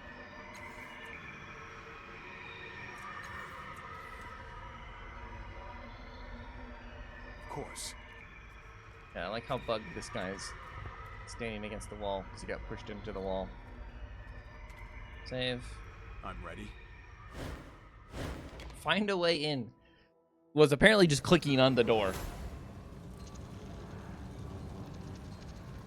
Okay. The first is here. And the change... That was it? We're just here already?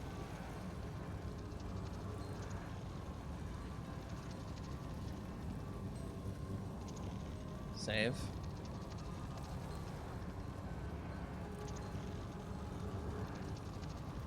Answer is still no. Absolutely. I'm here to help. Hey guys, what's going on? You walked into the middle of an argument. Neither of the speakers acknowledges your presence. Their concentration is fully engaged with the other. One of them looks like Andronis, the cast-off from Mila Vest, but he carries himself very differently, confidently, haughty. This must be Adronis before he was cast off. The other is the first cast-off, as you saw her in the Memovir's fortress, but noticeably less scarred and beaten, a younger version. No, Marilel.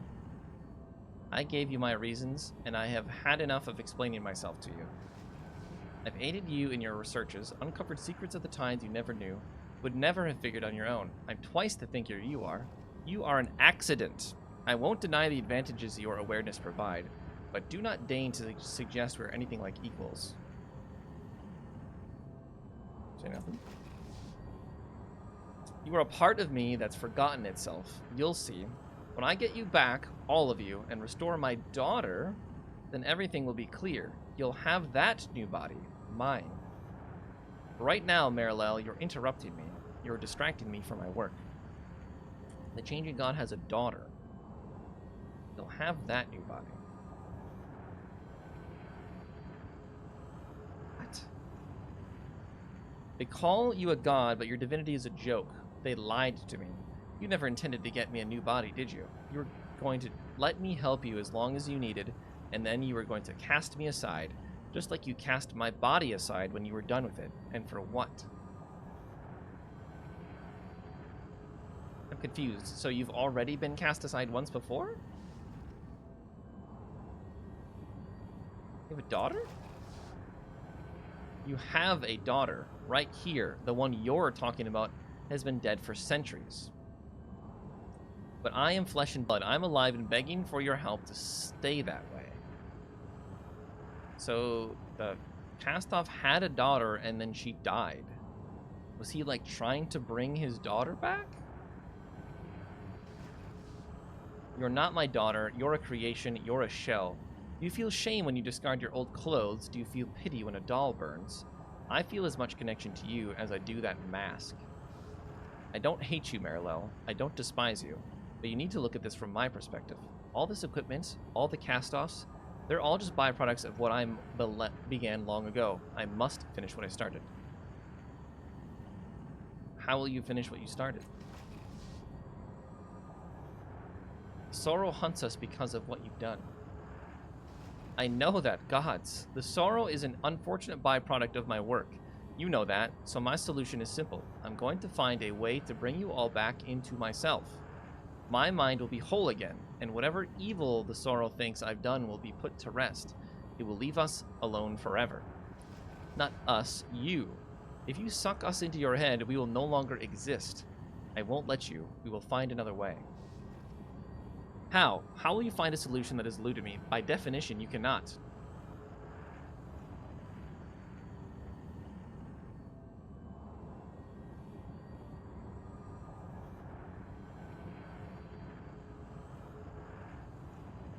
The last cast-off believes what I'm doing. I no longer need your approval. I no longer need your approval. Doing begets learning. She blinks several times, her eyes suddenly clear. The illusion is shattered. She startles and gapes at you. The Changing God's avatar dissolves into dust and memory, as if it had never existed at all. A portal opens where he stood, beckoning you further into the labyrinth. Its grasp is undeniable.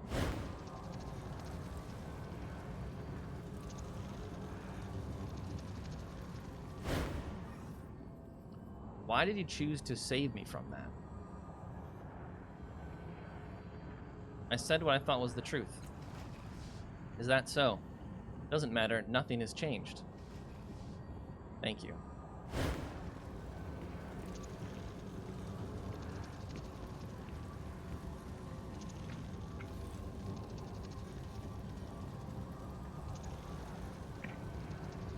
Huh.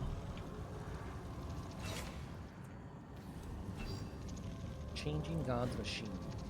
All right. How many portals are we going to go through? That's like the main menu.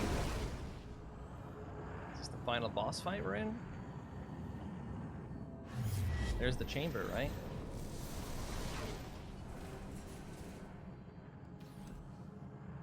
Okay, I remember this from the very beginning of the game, right? We made our own pathways to places. To the deepest fathom. All right. Improved skill.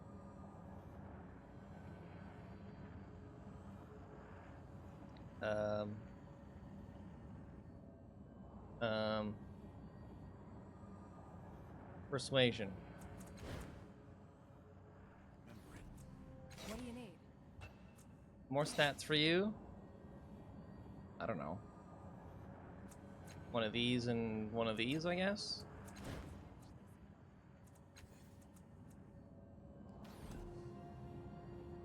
Yes. The dominant image in this panel is a map of the room. 5 platforms in a circle around the central platform. It looks like controls to raise the floors, connecting the various platforms. Deep cracks radiate out from 3 different places, as though someone had smashed the panel in a hurried rage. The controls are unresponsive. And yet you feel something. The floors are like those in the deep fathom where you first awoke after your fatal fall.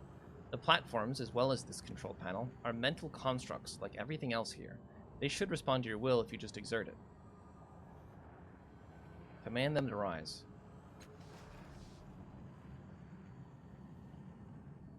Floors are stubborn. It won't be that easy. So we're kind of being forced to use the tidal surge here. Fine. Okay. The tides surround you, swirling through the entirety of this place. You exert your will, pushing power through those channels and into the control panel.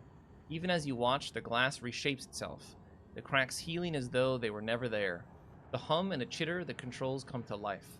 The platform you are standing on pulses with an orange glow, showing the floors in their current state. Touching the platform on the screen should shift the floors.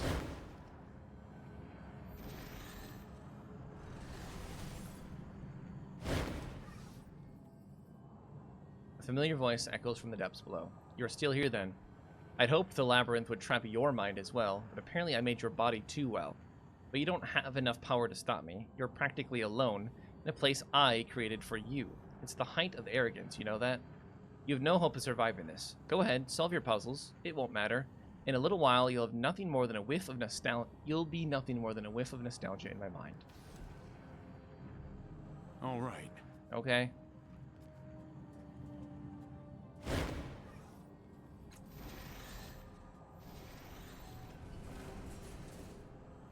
There's no reason this should be easy for you. Tidal affinity. Shield yourself from the blast.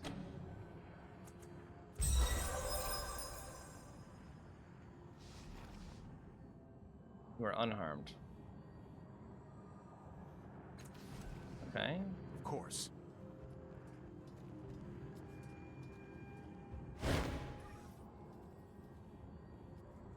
Platform standing pulses with an orange glow, shifting the floors. Okay. A human figure.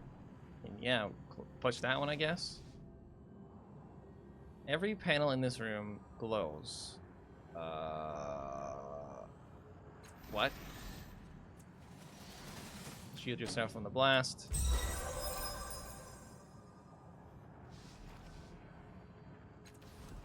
All right. I have no idea what's going on.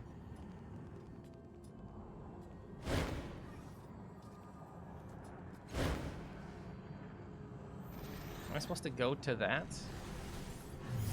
Oh, I see. Oh. What the?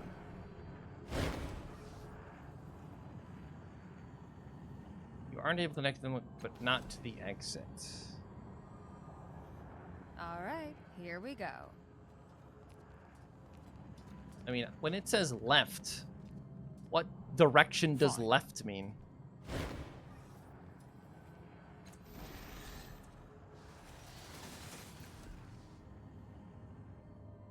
Yes.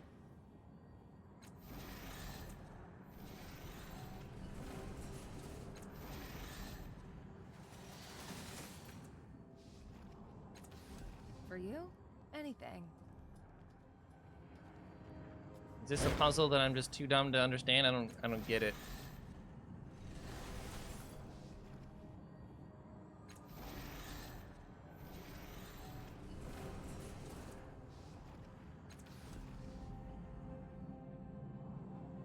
What state was this in before? Yes. Can I connect this to that now?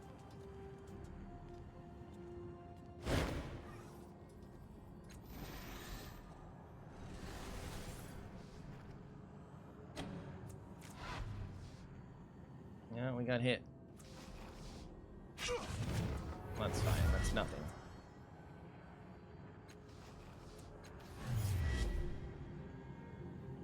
We just took 4 damage.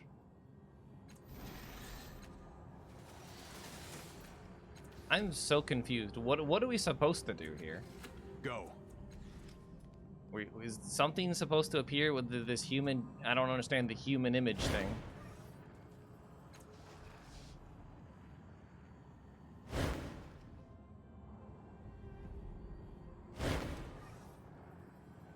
Hello, you must be me. Who are you? Well, I'm a short-lived version of you. This is just for solving puzzles. Literally the point of this, right? All right. This is just a puzzle room. We're supposed to make...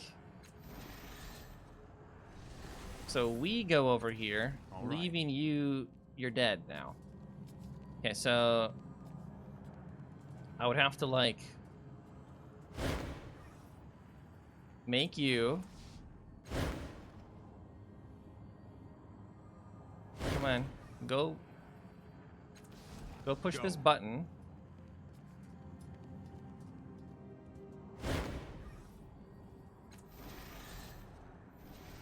And then you die. But that's why, how many turns that, so we need to find the platform That's what where I'm they're, looking for. when they are connected.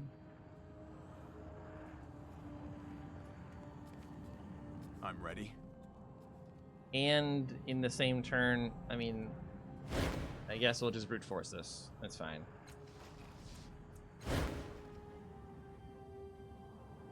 Please don't make me do the dialogue every single time. Oh my god. Please don't. I'm let me. ready. Don't.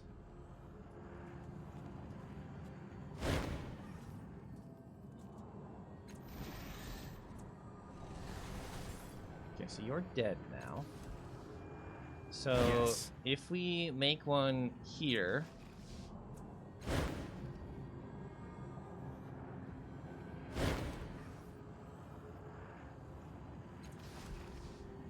Yes. I'm pretty sure when we did this, you connected to here, right? Does this teleport you to me? Can we make more than one? Can only make one at a time.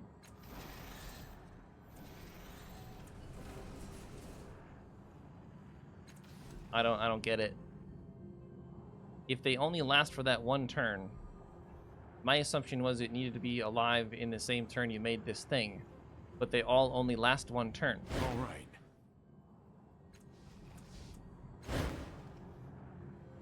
So like,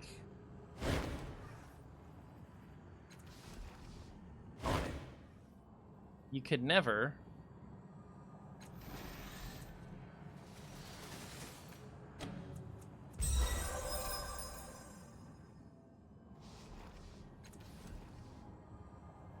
On it. and the other annoying part is you can't move your Ready. party independently. They always, I mean, the easiest way to All solve right. this would Let's be go to on. allow you Show to them what separate we've your learned. party. But that doesn't work here. So I don't get it. Because you can't connect it and have them live within the same turn. That's what I'm here for. Because I thought the assumption would be you make On it. one alive here.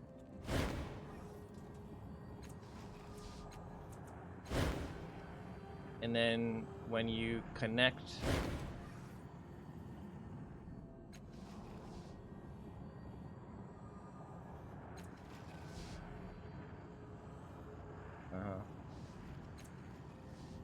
Oh, we were supposed to say, can you perform a task to me?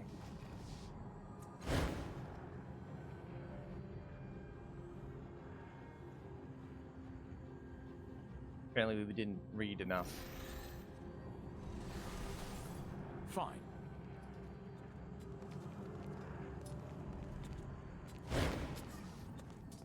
It's a stasis chamber, exactly like the one from the ghostly woman's memories. There are no controls on it anywhere, nothing that could help you raise the floors to reach the depths of the labyrinth. A woman lies inside, clearly visible through the shimmering energy field and looking as though she were asleep. Her features are exactly those of the ghostly woman. Something disturbs the air next to you. The ghostly woman's face begins to appear, as though her thoughts summoned her. Is this the daughter that died? You did summon me. I can discern your memories more clearly than the others, even more clearly than my own. But I remember now. This is who I was, the daughter of the changing god. He was the father who tried to save me after the siege of the Tabat. He discovered how to transfer consciousness, my consciousness, into a new body, hoping it would save me, but it didn't. My sickness followed me in my mind, so he put me in there. That is almost the entire plot of that one side quest we did with the girl and the father. The father wanted to save the daughter, and so they were put in this machine and trying to transfer consciousnesses. Is this like literally the same story? Was that also the changing god? My sickness followed me in my mind, so he put me in there. He tried to find a cure for me, and when that failed, he tried to bring me back from death itself. He thought I was unconscious in there, but I remember. The memories are fragmented, but they're there. I was aware of everything, and with so many new memories flooding my mind, I'm able to fill in the gaps I didn't know. How often is he trying to bring you back? Considering he had centuries to do it, not very often. A lot at first, then only when he remembered or he had some new idea. He used the probability engines underneath Sagus Cliffs to birth women with my personality. He tried to use Heaven's Rejoiner, his means for turning back defeats in the endless battle. Once he tried to kidnap a version of me from an alternate reality, but she died in a tragic accident. He never tried that again. So you're not a cast-off. I don't think so. I had my own consciousness like my father does. This is who I was. Now I'm probably just a memory stored forever in the labyrinth. How much do you remember? I can't tell you in time measurements. I only know I was in the tank until the Sorrow attacked us. My father fled, saving himself. Maybe he figured he could bring me back even without my body. It's the kind of thing he would assume. Maybe he didn't care. Does that mean this Fathom is constructed from your memories? I don't recognize. No, wait, yeah, it's all twisted and disordered, like in a nightmare, but yeah, I think these are my memories. I need to get to the portal. Can you build me a path? I'm ready to learn something new. Yes, I can.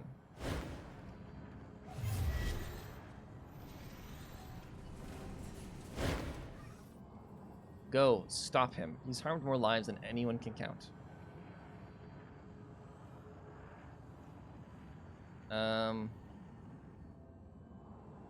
Heal me? I don't really need the healing. I can breathe again. Okay, it was a full heal. We'll take that. Yes.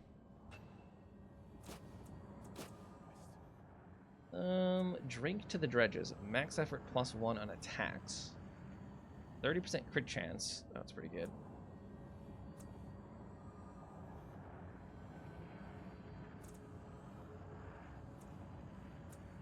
+1 in all non-combat's also good.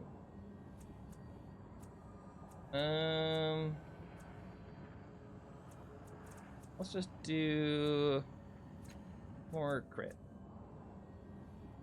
And we will do... I have no idea. Persuasion. Save. Alright. All right. I just said For that. you? Anything. I need to buff myself.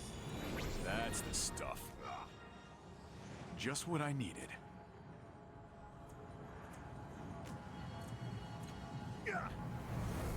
Just what I needed. That's what I needed. Save. Okay. Ready. Is this the last? This is the portal. This is the depths, right?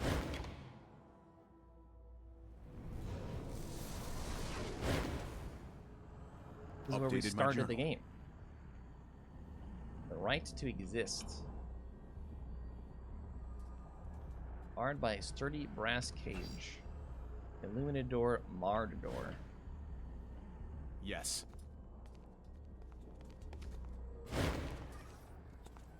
Countless scratches and wounds mar the surface of this door. Someone made a great effort to get inside, but to no avail. As you approach, however, the bars of the door shudder and bend. It wants to let you in. Okay. Drawn to the door itself. You're in a glass dome, several kilometers above the ground. Blue sky fills your vision. Beneath you is the floor of golden metal. A deafening klaxon blares in warning against something. A familiar-looking stasis chamber lies in the center of the dome. A chest fashioned from synth and cold iron sits to one side.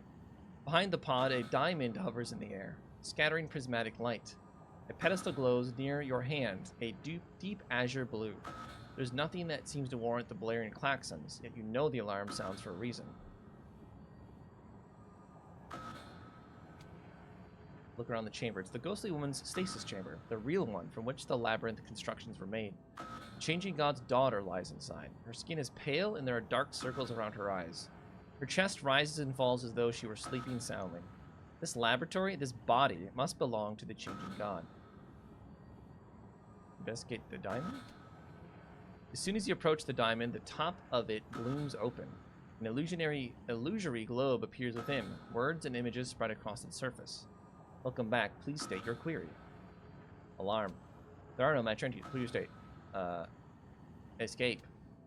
Previews of several entries flit through your mind.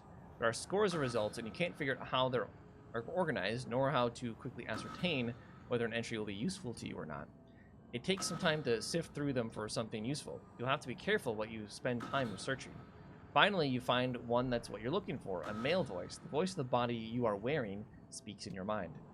I won't take any risks with this new body. I've initiated a failsafe protocol to transport me away should something happen to me or the laboratory. If any unforeseen danger presents itself, I should be able to escape to a backup location. Daughter. Tides. The tides have proven to be an extremely fruitful path of exploration. The Dabat don't realize what they have unearthed. They saw these trinkets as just more Numenera, but these forces may even have the power to turn back death itself. I certainly hope so for her sake. There is a thunderous boom. The floor shakes and sways beneath you, causing you to lose your balance. Outside the dome, the horizon tilts back and forth, giving you a sense of vertigo. Suddenly, a man appears in front of you. He's not all there. You can see the clouds and vistas on the other side of him. He wears a look of human terror on his face. It's broken into the tower. It's only a matter of time before it reaches us here. We have to do something fast. Open the chest. The chest is locked with a keypad bearing 17 strange symbols. You're about to lose hope when you realize you know which symbols to press to unlock the chest. You enter the code. Chest opens. The only items are a wooden shaft with a multicolored crystal tied to one and a large hemisphere. Okay. Examine the rod. Take it. Examine the dome. It's too heavy to lift. Speak to the man. What's here? Why are the alarms going off? The Sorrow is here. It found us somehow, and now it's trying to break in the lab. We need to get you out of here. What should we do? I strongly advise you to save yourself, thus saving both of our minds. Unfortunately, that would mean leaving her. I don't like it any more than you do. The only other options I can think of are to somehow stop Sorrow by force. Unlikely, or figure out what it wants. I don't think we have enough time for either, but maybe you know something I don't. Maybe you can find something in your archives to help us. Just be careful what you research in there. We don't have any time to waste. Stasis chamber? Open the chamber. The man appears between you and the chamber. What are you doing? If you open that, Mika will die. Oh, we got her name again.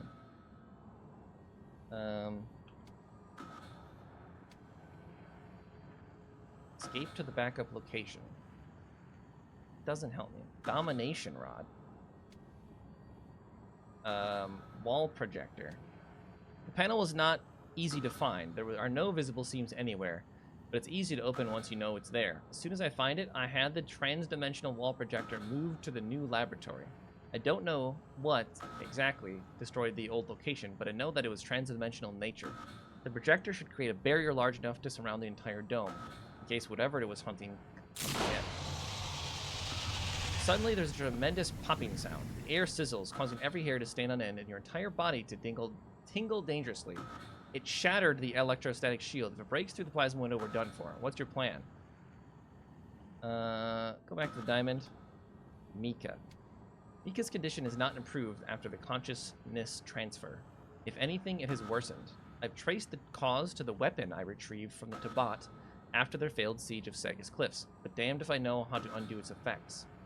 I don't understand. I should be able to figure this out. I will figure it out. I just need more data. I've discovered a theoretical process to merge my consciousness with hers. I need more data. Merge consciousness. Mika. Conscious transfer. The consciousness transfer was a success. I transferred Mika to a new body first, a clone of her original. There appeared to be no ill side effects after several days, so I performed the procedure on myself. I'll be watching both of us carefully over the next few weeks, but thus far I am very hopeful. I'm sure there will be unforeseeable long-term effects, but for the moment, it seems I've found a way to stave off death itself. I cannot imagine any long-term effects that could outweigh that benefit. Funny one. There's a hiss and a screech beneath the floor. Suddenly, the metal hatch flies off its hinges, cracking in the strong glass ceiling, then smashing the glowing pedestal. The spectral man's image disappears. A foul black cloud rises from the hatch, and the air is filled with an unearthly wail and the stench of rotting flesh. Tendrils lash out, slicing metal and sense with it wherever they touch. A terrible face emerges. It examines you, then turns attention to the chamber. Domination rod? Nothing happens. Okay, we're good. Thank goodness the failsafe kicked in. You'll be safe, though the girl and I are doomed. I'll be easy to recover, but Shield, I'm sure you'll... I'm ready to learn something new.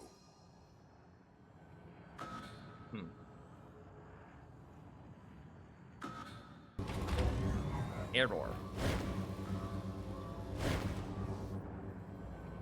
I remember now, all of it. I told you I was aware of everything while I was in that chamber. I remember my father abandoning me. I remember, too, how you risked your life for me. After the sorrow destroyed the stasis chamber, I woke up here in the labyrinth. I wasn't aware, though. Not for a long time. Not until you came and started changing things. What do you mean? You are the last cast-off, the one my father created to witness this place, to command it. You've been changing the labyrinth since you were first born. You are the one who will decide our fate. So you're not just a memory? No, I am not a memory, nor a reflection, nor a something. I am Mika, the full consciousness of the changing god's daughter. But I couldn't save you. You tried, which is more than I can say for my father. You risked your own life. Besides, if you had died in there, you and every other cast-off would never have existed. Maybe there are some realities you can't change. Alright, what do we need to do now? There is one more mirror. Enter it, open the resonance, and end this for us all.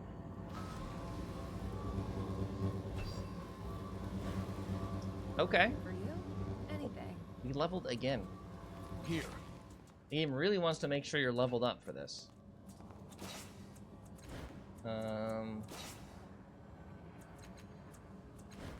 90% dodge. Alright. I guess we're going in. Fine. Fine.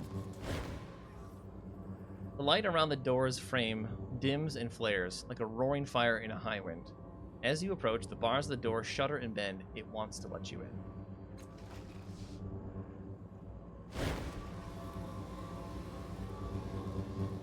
A world revolves far below you, a sunset in scarlet flaring on the horizon. To the east, deep indigo shadows fall, painting the planet with darkness. The faintest shimmer of a force screen distorts your vision, and the exhalation of the station pushes warm, moist air across your skin. You hold an intricately filigreed metal staff. Its carvings slither under your fingers as if it were alive. You are in a great hall that is more like an organic space than a constructed room. Machinery literally sprouts from the floors and walls, with no sign of where the synthetic metal gives way to the substrata from which it has grown. Though humid, the hall feels clean and fresh, healthy and vibrant, full of promise. A holographic map of the moon hovers at the back wall, near a small glowing pod. A voice speaks as if from the air itself. Are you certain this procedure will give you final control over the cast-offs? If you're mistaken, the chamber may fail, or worse, detonate with you inside. The voice is familiar, but you can't quite put your finger on it. What are you talking about? You had me run the calculations, remember? I told you that there was a slight chance it might explode with you inside. Though the chances were vanishingly slim, and come on, it was only the other day. I realize you've a lot on your mind right now, but we need to focus. We've been trying to get this right for years, centuries. The resonance chamber is ready in Sagus.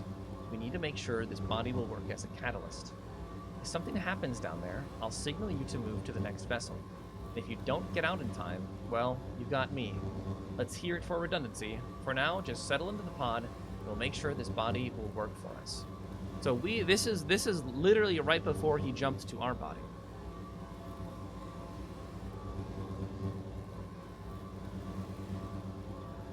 Pinpointed the source of the voice. It's coming from the staff in your hands. You peer at it more closely and you see a glowing, ghostly visage, a holographic advisor from the mirror. No, this advisor looks different, augmented. It has this ghostly, blue-limbed, smoky appearance of the Spectre. It is the Spectre. I'm trying to remember how the staff works. You study the staff, and it feels like coming home. It's a familiar friend, a comforting ally. It is the cornerstone to this moon, the key to every lock. You know that it copies your mind weekly, serving as a failsafe and a familiar, a consciousness that is your natural ally. When it speaks with the Spectre's voice, and when it must manifest, it can create a ghostly image of the changing god's original body. Holding it, you feel safe, in control. So, he has a staff that puts a copy of his mind into it. So does that mean we would have to destroy the staff as well if we were to destroy everything? I don't understand. Remind me how the process works. We're going to run the final assessment on this body. Complete scans, review, tidal adjustment if necessary. We'll verify that all of the parameters are within tolerance. Settle into the pod and I'll take care of the rest. I want to talk about the process again. Been trying to stop this from happening. I mean, we want this to continue so that our future selves stops this from happening, right? You glance around the Great Hall one last time, your gaze lingering on the map of the station, and walk to a small chamber near a vast hallway. A deactivated construct stands nearby in a state of partial disassembly, its hand thrust out as if in offering. Near the large control panel outside, a column of spongy scarlet discs hovers silently, reminded you of nothing so much as giant blood platelets or congealing scabs. You take a deep breath and step into the pod. The staff in your hand vibrates slightly, and you feel yourself bathed in energies. Remain calm. This is all within normal parameters. The minor explosion that follows surely is not. Sudden klaxons blare. Oh, is this... No, I'll say this wasn't right before. This is different. The nearby platelets vibrate furiously, and the deactivated construct's arm begins to spark and flare. Get out, the Sorrow is going to destroy you. Your nemesis manifests in the Great Hall. Its form is tenuous, wispy as it congeals. It gains solidity in fits and starts. The moon's internal defenses are slowing it, but they will not be enough to keep it out. As you watch, the Sorrow shrugs itself past another line of defenses, jerking itself toward a more terrible reality. Its focus snaps towards you. It coils and writhes, desperate to wipe you from existence. Get to another body. We can always make a new catalyst. Go.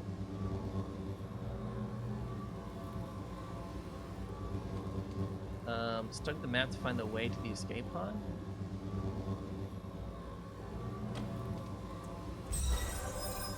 It's a multi-level projection. Its orientation and layout is prepared in a way that is naturally pleasing to your eye, and you trace the route to a nearby escape cocoon without difficulty. You'll have to remember the layout of the halls, but the map is clear enough that you can remember the route. Okay? Examine the construct. Oh, we're smashing it? That's, we're wasting our 100% chance. The construct itself is beyond repair, but a quick study reveals that each of the construct's limbs were designed for independent power. But even though most of the construct is quiescent, its spiked-powered hand is not. Working quickly, you detach it from the construct's frame. It will be a suitable gauntlet. The power that courses through it might serve to delay the sword's advance. Nice. Try to pull off one of the vibrating platelets. You take hold of one of the discs. Your fingers sink into its spongy material. With a slight twist of your wrist, you detach it from the column of energy that holds it. It hums and cycles at a pitch that makes your eyes shudder. With each cycle, the disc shifts your vision, changing the colors you perceive. The tides churn within you as you hold it. It may have some effect on the sorrow. You feel the moon shudder. Then you feel it tear. The alarms in the Great Hall have begun to strobe. The lights flicker. The moon's moist air suddenly shrieks past you. The sorrow has breached its walls. The hallway branches with countless offshoots piercing the winding passages of the moon. You know that your escape lies down one of these routes. Your study of the map puts you in good stead here. You count down the passages, and every landmark that you expect arrives when you expect it. As you race through the halls, you see a small slot in the wall. It holds a firm green gel that you know contains some kind of memory. Okay, memory gel. You press your forehead to the gel. It soaks in your skin, leaving behind a dry viridian paste. You are constructing the staff you hold. The specter speaks over your shoulder. This is strange, isn't it? Knowing that I'm watching you make my home, that I'm going to be updated in a week with your experiences, that my consciousness will fill this moon, and thus so will you. An unbroken, indefinite chain. And don't hold any illusions about the sanctity of consciousness, but then you know that already.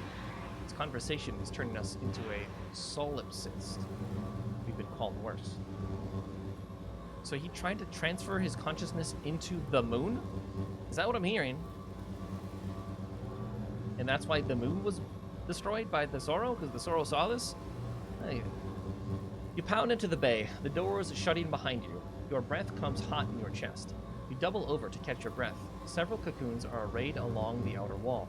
You'll need to activate one, and it will spin its webbing around you. The smart membrane is tough, heat-resistant, and it will transfer the entirety of the kinetic force away from you at the moment of impact.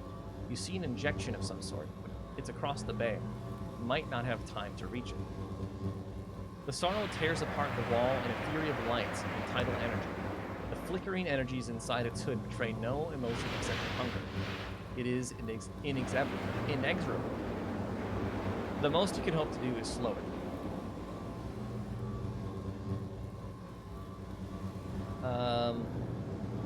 Yeah, use the platelet. You hurl the platelet across the bay, and instantly it leaves your fingers and begins to change its shape. It becomes a cloth, a shroud, and it hurls over the Sorrow, enveloping your enemy. It molds itself across the creature like a giant scab, fixing the Sorrow in place. For a moment, you dare hope that you've arrested its motion. The scabrous fabric cracks, peels, and falls to the floor in a pile of organic flakes. You only have one defense left. Hardly trust it will be enough to get you to the cocoons and off this doomed planet. Better to run straight for the only safe one. Run across the bay to use the injection. There we go. There we go. You race across the room and snatch the syringe from its case. Reading the label, you see that it's a stimulant designed especially for a cast-off. It confers heightened awareness, resistance to pain, and improved accuracy and focus. Wait, am I buffing myself? And you, Reason, if you use it now, it's in your body. It may carry into the future if you survive the present. You slap the injector into your thigh and trigger it. You feel instantly calmer, the world is brighter, and you can hear the Sorrow's inexorable progress. They like to use that word because they used it twice now. You have a few bare moments before it comes. Use the gauntlet, and then took the cup. Slip the gauntlet over your hand and hold it into a warning gesture. The energy that blasts from it tears the Sorrow apart, decohering it utterly, stripping your foe to its component filaments. I honestly didn't think that would work. Silence reigns in the bay for a moment, and then the Sorrow manifests itself again. Threads of acid smoke weaving themselves together. Guess not. You slip into the cocoon, activate the ejection sequence, and trigger it. The membrane embraces you, forcing you to drop the staff, and begins to slide free of the tin ground of the moon. and then your tattoo blazes, as if it's tearing open, an onslaught of the tides, all in blue and silver, a stream of information too fast and too large to process.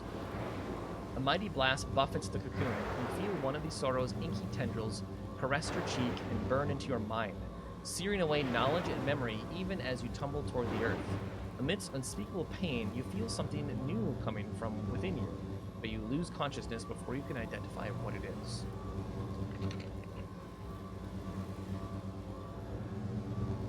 So wait, we weren't just born falling to the earth. That was our body, and we just lost the memories of before that. So we never actually swapped bodies. We were in the same body.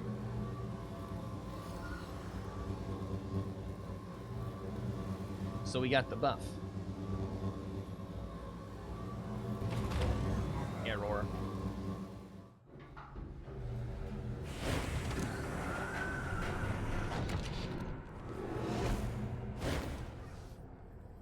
I'd hoped you would open that for me, and here we are, the Spectre says, and his voice is not tied to his body.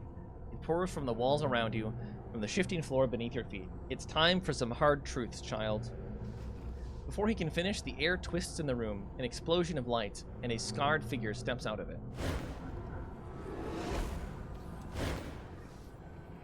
How's this for truth? Her voice is worn and hard behind her mask. The resonance is mine. It belongs to me and all cast-offs. I've worked too hard for it to be otherwise. Stand aside, old man, and let us determine our own destiny. Your destiny? You are a part of me. Your destiny was never yours to determine, and the resonance is not yours to claim. Only the latest cast-off can open the door. That body and I are the only ones capable of using the power beyond. You are out of your depth, Marilel, and this no longer concerns you. I needed you to open the door, and you've done that. The cage I can handle on my own. His voice presses down on you like a hand, as if trying to drop you to your knees. When I enter the resonance, it will be to return my errant children to my mind where they belong. Leave me to it, and we have no further quarrel. What say you?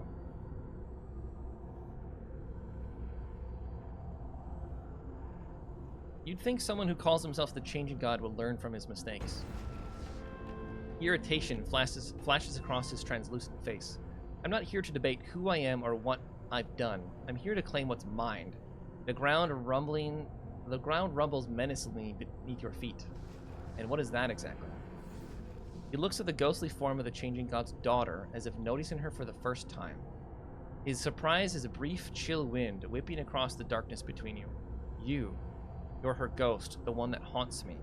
My daughter is dead. Do you hear me? I can't bring her back, no matter how hard I try. Is that so? There's nothing more to say now. Enough. I don't wish to fight you, Cast-Off, but neither will you keep me from this. What will it be?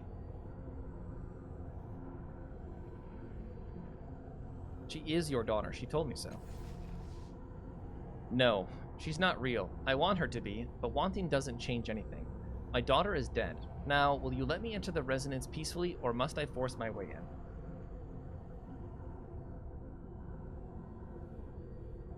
The resonance is not yours to claim. The real Changing God died when I was born. You're just a backup of his memories. You speak in simple terms, but you're dense, even for one of my cast-offs. I am the Changing God, and you are standing in my way.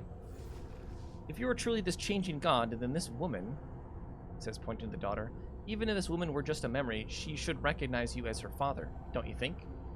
Rin looks kindly on the ghostly woman, then back to the Spectre. But I saw it. I saw it on her face when you challenged her. You're a stranger to her. Rin, I'm glad you're here. He flinches and turns to face her. She meets his eyes, blinking once, and shakes her head. You're not her, he says. Then with more force, he repeats himself. You're not her. Of course you don't know me. He growls under his breath.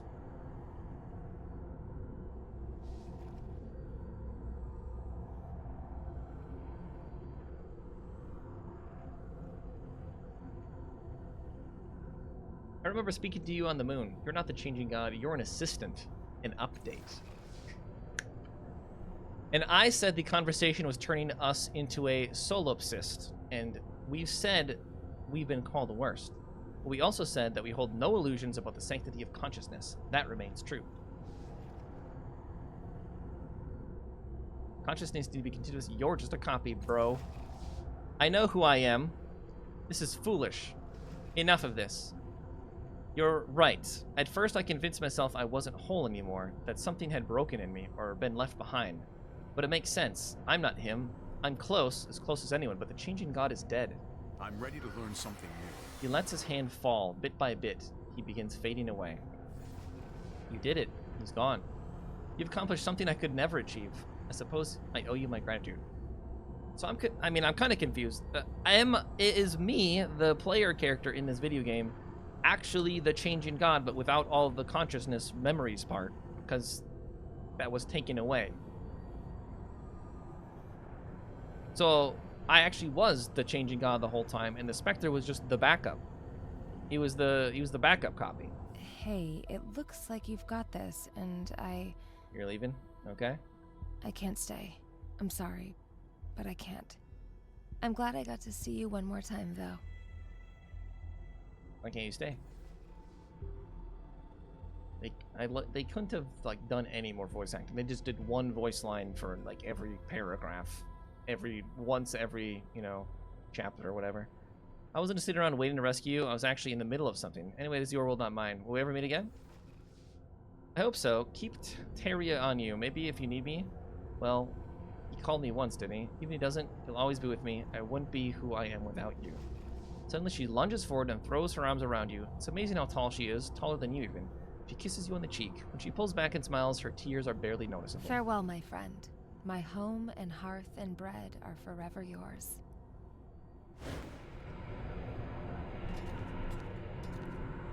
Well, it's nice to see her again, I guess.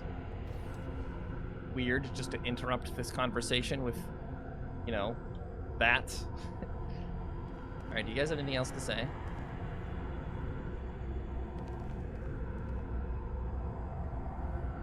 Ready. Okay, so I'm assuming we're about to make a choice. I'm assuming we're about to make the ending game choice right now. And I still don't really understand what's going on.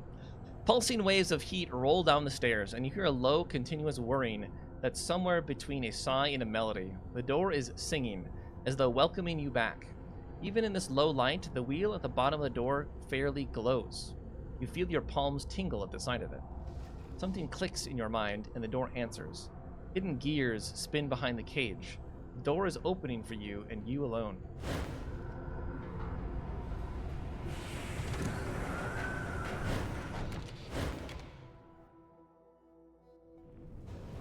Are we about to face death?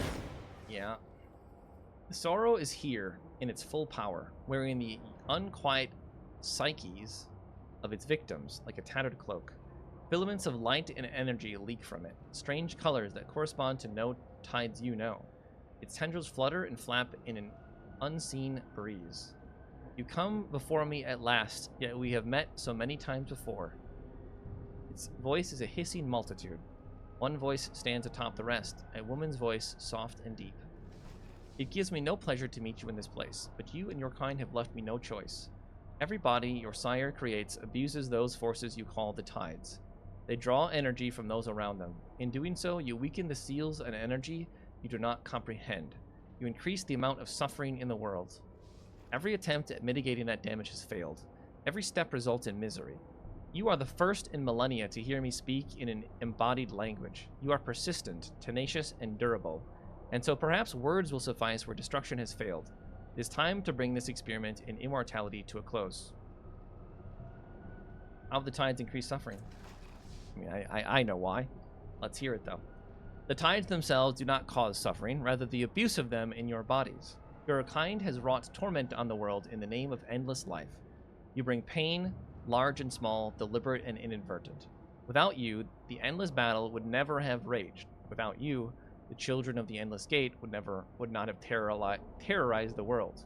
Betrayals, slaughter, and bloodshed are all the hallmarks of a cast-off's wake. Artaglio sacrificed his courage. Oh, you're gonna go sanity in his life for you? Did he? What? I literally spoke to that guy like once. Wait, am I thinking of the right person? Oh, no, he did. He walked through the portal. That's the guy that walked through the portal, isn't it? Your sister Makina took her adoptive father's eyes, and though she mourned, she did not change her ways. Even the saintly Adiris brought torment into this world. She thought she drew my attention when she lashed out at me in Mila Vest. No, she was already marked. In her body, your sire brought the jagged dream to Segas Cliffs to foment strife. Adiris rejected them, but chaos and misery trailed even in her passage through the world. Cast-offs bring pain. Alright then, let's end this. I'm in. Rest assured we will. I know what they say of me. Destroyer of civilizations, death's mistress, soul taker, ender of the circle. Yet I take no pleasure in destruction. My pursuit of your kind has been solely a matter of expedience. You've come this far, despite my attempts to stop you. I will give you a last chance at an alternate solution.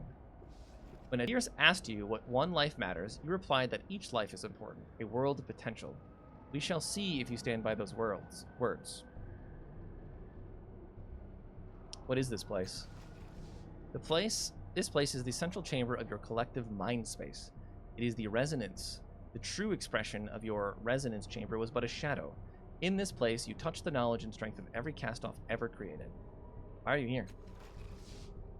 When you escaped me on the moon, I placed a piece of myself here as a last resort. I have ridden here in your mind since then. Indeed, I could not have found the moon had you not returned to it in the mirror, bringing me along with you. I called to myself in that reality, breaching the station's defenses to close the loop of time that brought me here. All to ensure the power of the resonance is not abused, that your kind is not worse in the world. Yeah, time travel makes perfect sense. What are you? I'm a guardian, a protector, a legacy of a forgotten people tasked to watch over that which they failed to defend. I convinced the Spectre that the true changing god is dead. Is this true?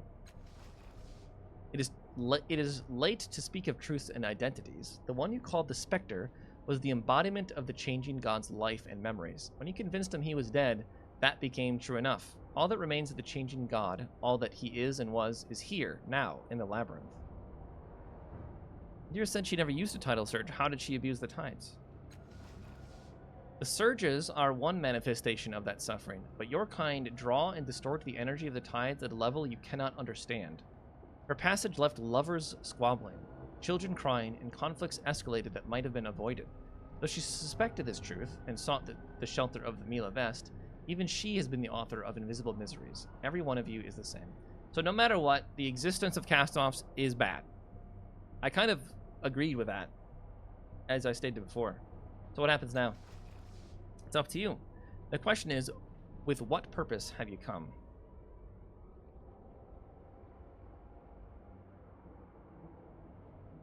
I came here to end the tidal abuse caused by our bodies. If you speak truly, then our purposes are as one.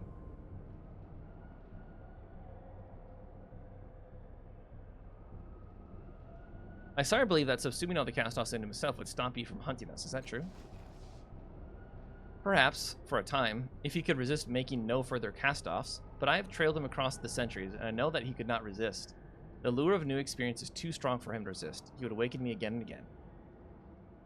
What if the cast-offs were subsumed into someone else, someone who wouldn't perpetuate the cycle? Unlikely, right? Could you find such a person and consider an ideal solution? Yet consider this space.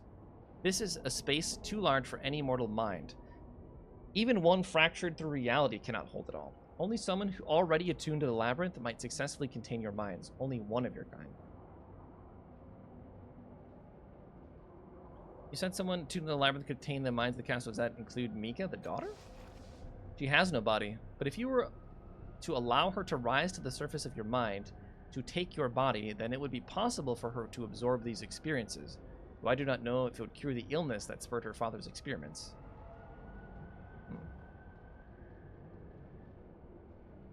The first said that severing the connection between us would stop you from hunting us. Is that true? The connection of which you speak is the labyrinth itself. You would no longer draw your power from this place, and my pursuit of you would cease. Your sister's solution would have shattered this place. It would have destroyed the tidal seals that protect the populace from madness. My charter is to guard those seals, to protect that energy. Had her plan actually worked, it would have destroyed the mind of thousands. I cannot allow that to occur. So you protect the tides, and I'm saying the tides are bad. I thought just shattering the tides would have been the best option. But you're saying it would have destroyed the minds of thousands. Thousands of who? Of cast-offs or just everybody? Is there another way to sever the connection? The resonance chamber was a blunt instrument. Alone, it would have shattered and destroyed the labyrinth. The resonance, however, is a sharp edge. It can sever the connection cleanly and without harm, eliminating your kind and the threat you pose to the integrity of the tidal energies. It is the wise choice. So we have the hammer or the knife. We can destroy the tides, or we can cut the tides off. I don't like the idea of the existence of the tides. What if I just want everything back the way it was? Is that possible? Yes, you and your kind can continue to exist, and I will continue to hunt you down, the ever-present looming specter of your mortality, erasing you from history one by one. I will allow this. Wait, you will just... you could just let us go, and you'll kill us eventually. Is that what you're saying? You'll allow it. But why would you allow it? That's stupid. We would abuse the powers that you're that's a stupid option. I hate how that's even a choice. It seems like you'll allow any choice to make. What will you oppose? The resonance has the power to combine and sever, and to remove the protections over the tides entirely. Doing so will unfetter a truly dangerous force, imperiling the land and the psychic landscape for millennia. I cannot permit this choice and will resist it with all my strength. So you don't want us to destroy the protections. Remove the protections like you? I am part of those projections, but not the only part. The released tidal force would flow across this territory, devastating the mental landscape. Many would suffer serious damage to their sanity, and others would find travel through the resultant psychic pollution impossible for thousands of years. This I will not allow. Again, I feel like that's the best choice, though. Like, it will have short-term ramification, or, like, problems, but it would solve this forever. Like, what if someone else in the future comes across a way to control the tides? You're just gonna you failed at your protection. You've even admitted you failed. You did not until this very moment. How do I choose? I've entwined myself through every piece of this place. It is mine. Tell me your choice and I will make it a reality if I approve. If you'd prefer we all die, why don't you just sever the connection? I have manifested here, but I do not control the resonance itself. I am the lock on the door, while your thoughts are the key. Your will remains paramount in this place. I can resist your choice, but I cannot make the choice for you. And what if you don't approve of my choice? Then I will oppose you with all my strength. That's why I'm here. Okay, we're ready to make a choice. I merge all of them into me. I will sever the connection. I think that's already a good choice. I have no right to choose the fate of so many. No. The only one blameless is Mika. Merge into her? No. My eldest, the first. No. I will destroy you and always no. I think we go with this for sure. We cast-offs are a cancer. I will sever the tidal connection to excise our influence on the world. A cancer? Really? You don't know our kind like I do. You haven't served with them in the trenches of the endless battle, fought the secret wars of history, guided human civilization in the Sagus Protectorate. If it weren't for the cast-offs, so much of history here would be different, that the place would be unrecognizable. The only cancer is in your mind, Infinite. Whatever. I actually don't care about your opinion at all. Your opinion actually doesn't even matter anymore. Your solution sacrifices the accumulated knowledge of centuries. Your willingness to let this wisdom vanish is a testament to our belief. I must know. This solution is my ideal, for it will end the chance that another cast-off will awaken me. But most mortals will go to almost any lengths to preserve their lives. Why do you differ?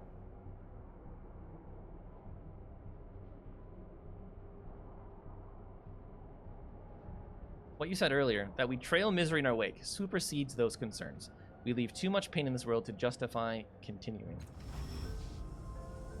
I don't have... I'll read what she says, but I already don't care. You don't know how hard I've worked for our survival. You don't know the sacrifice I made. You don't know what it costs. I don't care. I don't care. But I'm deluding myself. The endless battle, murder, betrayal, all in the name of our advancing our cause, without considering the greater cost. The sorrow is here, and everything I've worked for has failed. I hope at least that the sorrow will remember us as worthy prey. Shut up. No one cares. This is in accord with my observations. Prepare yourself. The lights that dance through its form coalesce. The tormented minds that hang within it begin to stream away, drawn to some hidden singularity at the heart of the chamber. The sorrow dissolves, thread by thread, into that invisible whole, decohering into a lattice, a ring, a nearly comprehensible language of symbols and thoughts laying its purpose bare. A pure white light grows at the heart of the resident, reaching toward you. The light envelops you in a soft embrace. The walls of the labyrinth collapse around you. You and the other cast-offs become the singularity. And the minds of the cast-offs trickle toward you, a stream, a torrent, a flood, a tsunami of experience and memories that stretch across centuries and worlds unimagined, and you remember it all. You remember it all. The pain and tragedy, suffering, triumph, all the motes and dreams of countless others trying to leave their mark on the world. The torrent continues as you surrender control. The memories of cast-offs you have met, the ones you will never meet, fill your mind and overwhelm you. You taste their bitter notes and their sweet. Taste their bitter notes and their sweet. The knowledge of solitude and the deaths of friends, every life, every love, every enemy, the first kiss, the first broken heart, the triumph of justice served, the ashen thrill of revenge realized, sadness, joy, fear, anger, the secrets hidden and the truths revealed. All of the memories and hopes congeal and compress, joining yours. They overwhelm you, a rising tide of demands and wills honed by centuries of life, drowning you within them. You surrender your identity, sinking into the resonance, and then the memories are gone. You shut out sensation and thought, coiling in on yourself like a flower returning to its seed. And then a great radiance surrounds your mind, encompassing brilliance. You slip into oblivion.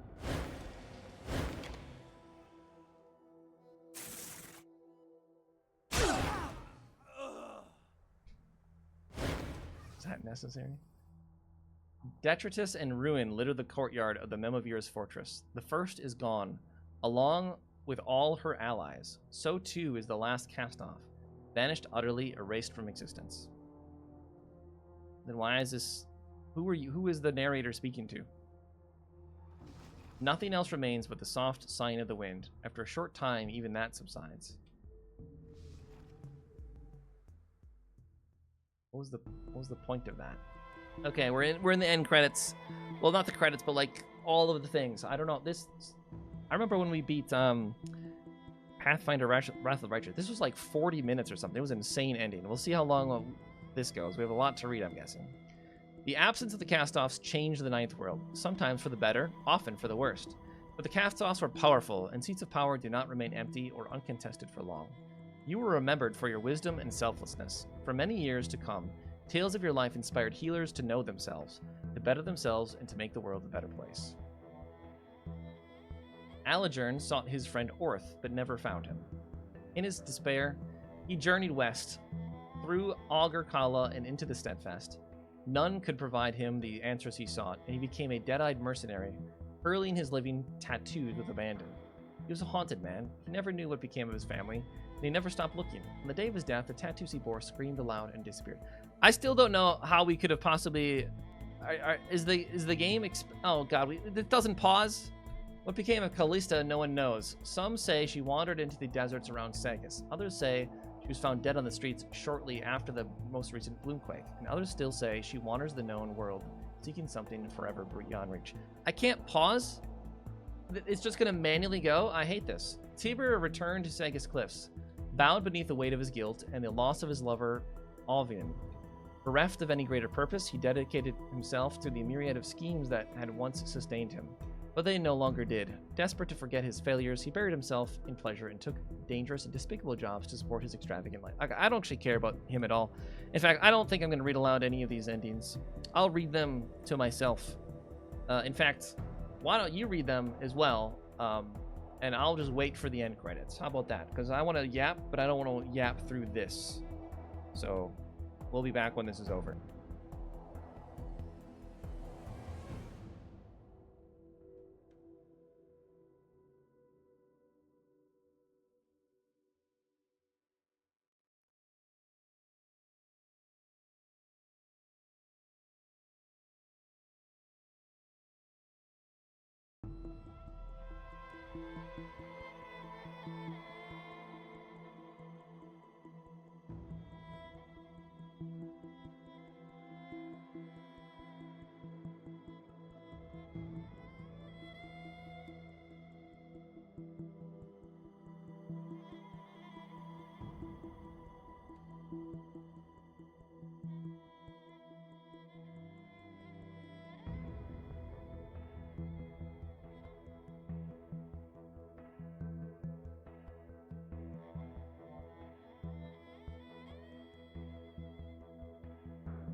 Wait, was that it?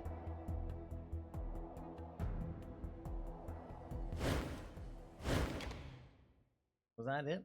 Did we read? Oh my gosh. Did I miss it? Or was Matt Kina not mentioned there at all? Did I miss that? Okay, so let's talk about what happened. Let's talk about this game. So overall thoughts, this game is okay. This game is okay. This game could be so much better, though. It almost feels disappointing how much better this game could be. Like, there are just quality of life things that could be changed to make it a better game. We came across a bugged quest that just didn't work. There are entire concepts that were just, like, not explained ever. The combat is just god-awful. I don't even think you should fix the combat. If anything, just make the combat like a dice roll and be done with it or something. Like, it's just, the combat is not the focus of the game, nor do I think it should be. So why bother making it almost? I don't like the combat's trash. It's not. I'm not even gonna say it's like it's not redeemable. It just shouldn't be there. It's fine because it was a cakewalk, at least once we got higher levels, but it was just dumb. I hated the combat. The writing in this game seems very pretentious. And the reason I say that is because it tends to do so many things in writing that I hate. Making up words, for common words, like using skist instead of shit. World builders that do that, don't do that. You could say, oh, well, it's building the world, right? They made their own word for a thing that you know. Yeah, but like if you're retelling this story, then just use the common verbiage for that thing. You don't have to make your own word. And the real pretentiousness comes from in the writing is just the way that it is written. It's like the writers went out of their way to go into a thesaurus, and then every time they saw a word that was simple, they decided to go to the thesaurus and find a more complicated, complex word for no reason other than to make themselves sound smarter. That's where the pretentiousness comes from. I'm not saying this as some sort of anti-intellectualism. I think it's just stupid. Like, what's the point? You should make a story like this be more open to people than more, you know, it's like gating off the content of the story by using this pretentious writing. And I hate that. Don't do that. So some of the writing was fine. Some of it was funny. But for the whole, I did not like the writing. Now, that's not to say I didn't like the story. The story, the main story at least, was very confusing. Lots of different times in the story it was confusing. Even up until the very end, until like literally we got exposition dumped on this is what's going to happen, make a choice. I didn't know what was going to happen. I didn't know what the choices were or what would happen because of them. So I didn't like that at all. I don't like timey-wimey messing with realities and time. I think that's just a stupid way to write. I shouldn't say stupid. I think it's a lazy way to write, right? You just kind of pass it off as, oh, it's reality shifting and it changed the future, you know, as it does.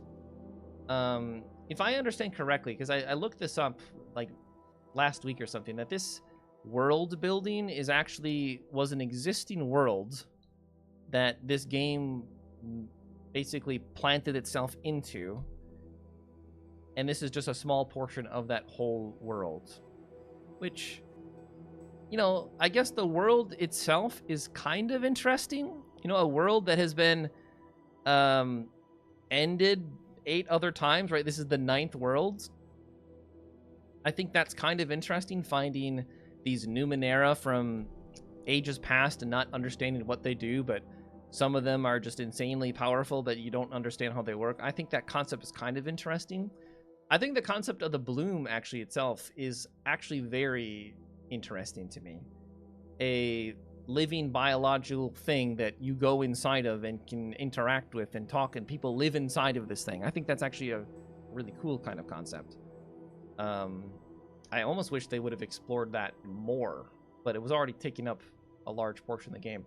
Being that, we were at like 38 hours, right? So we're at this doesn't update. We're at like 40 hours of this game.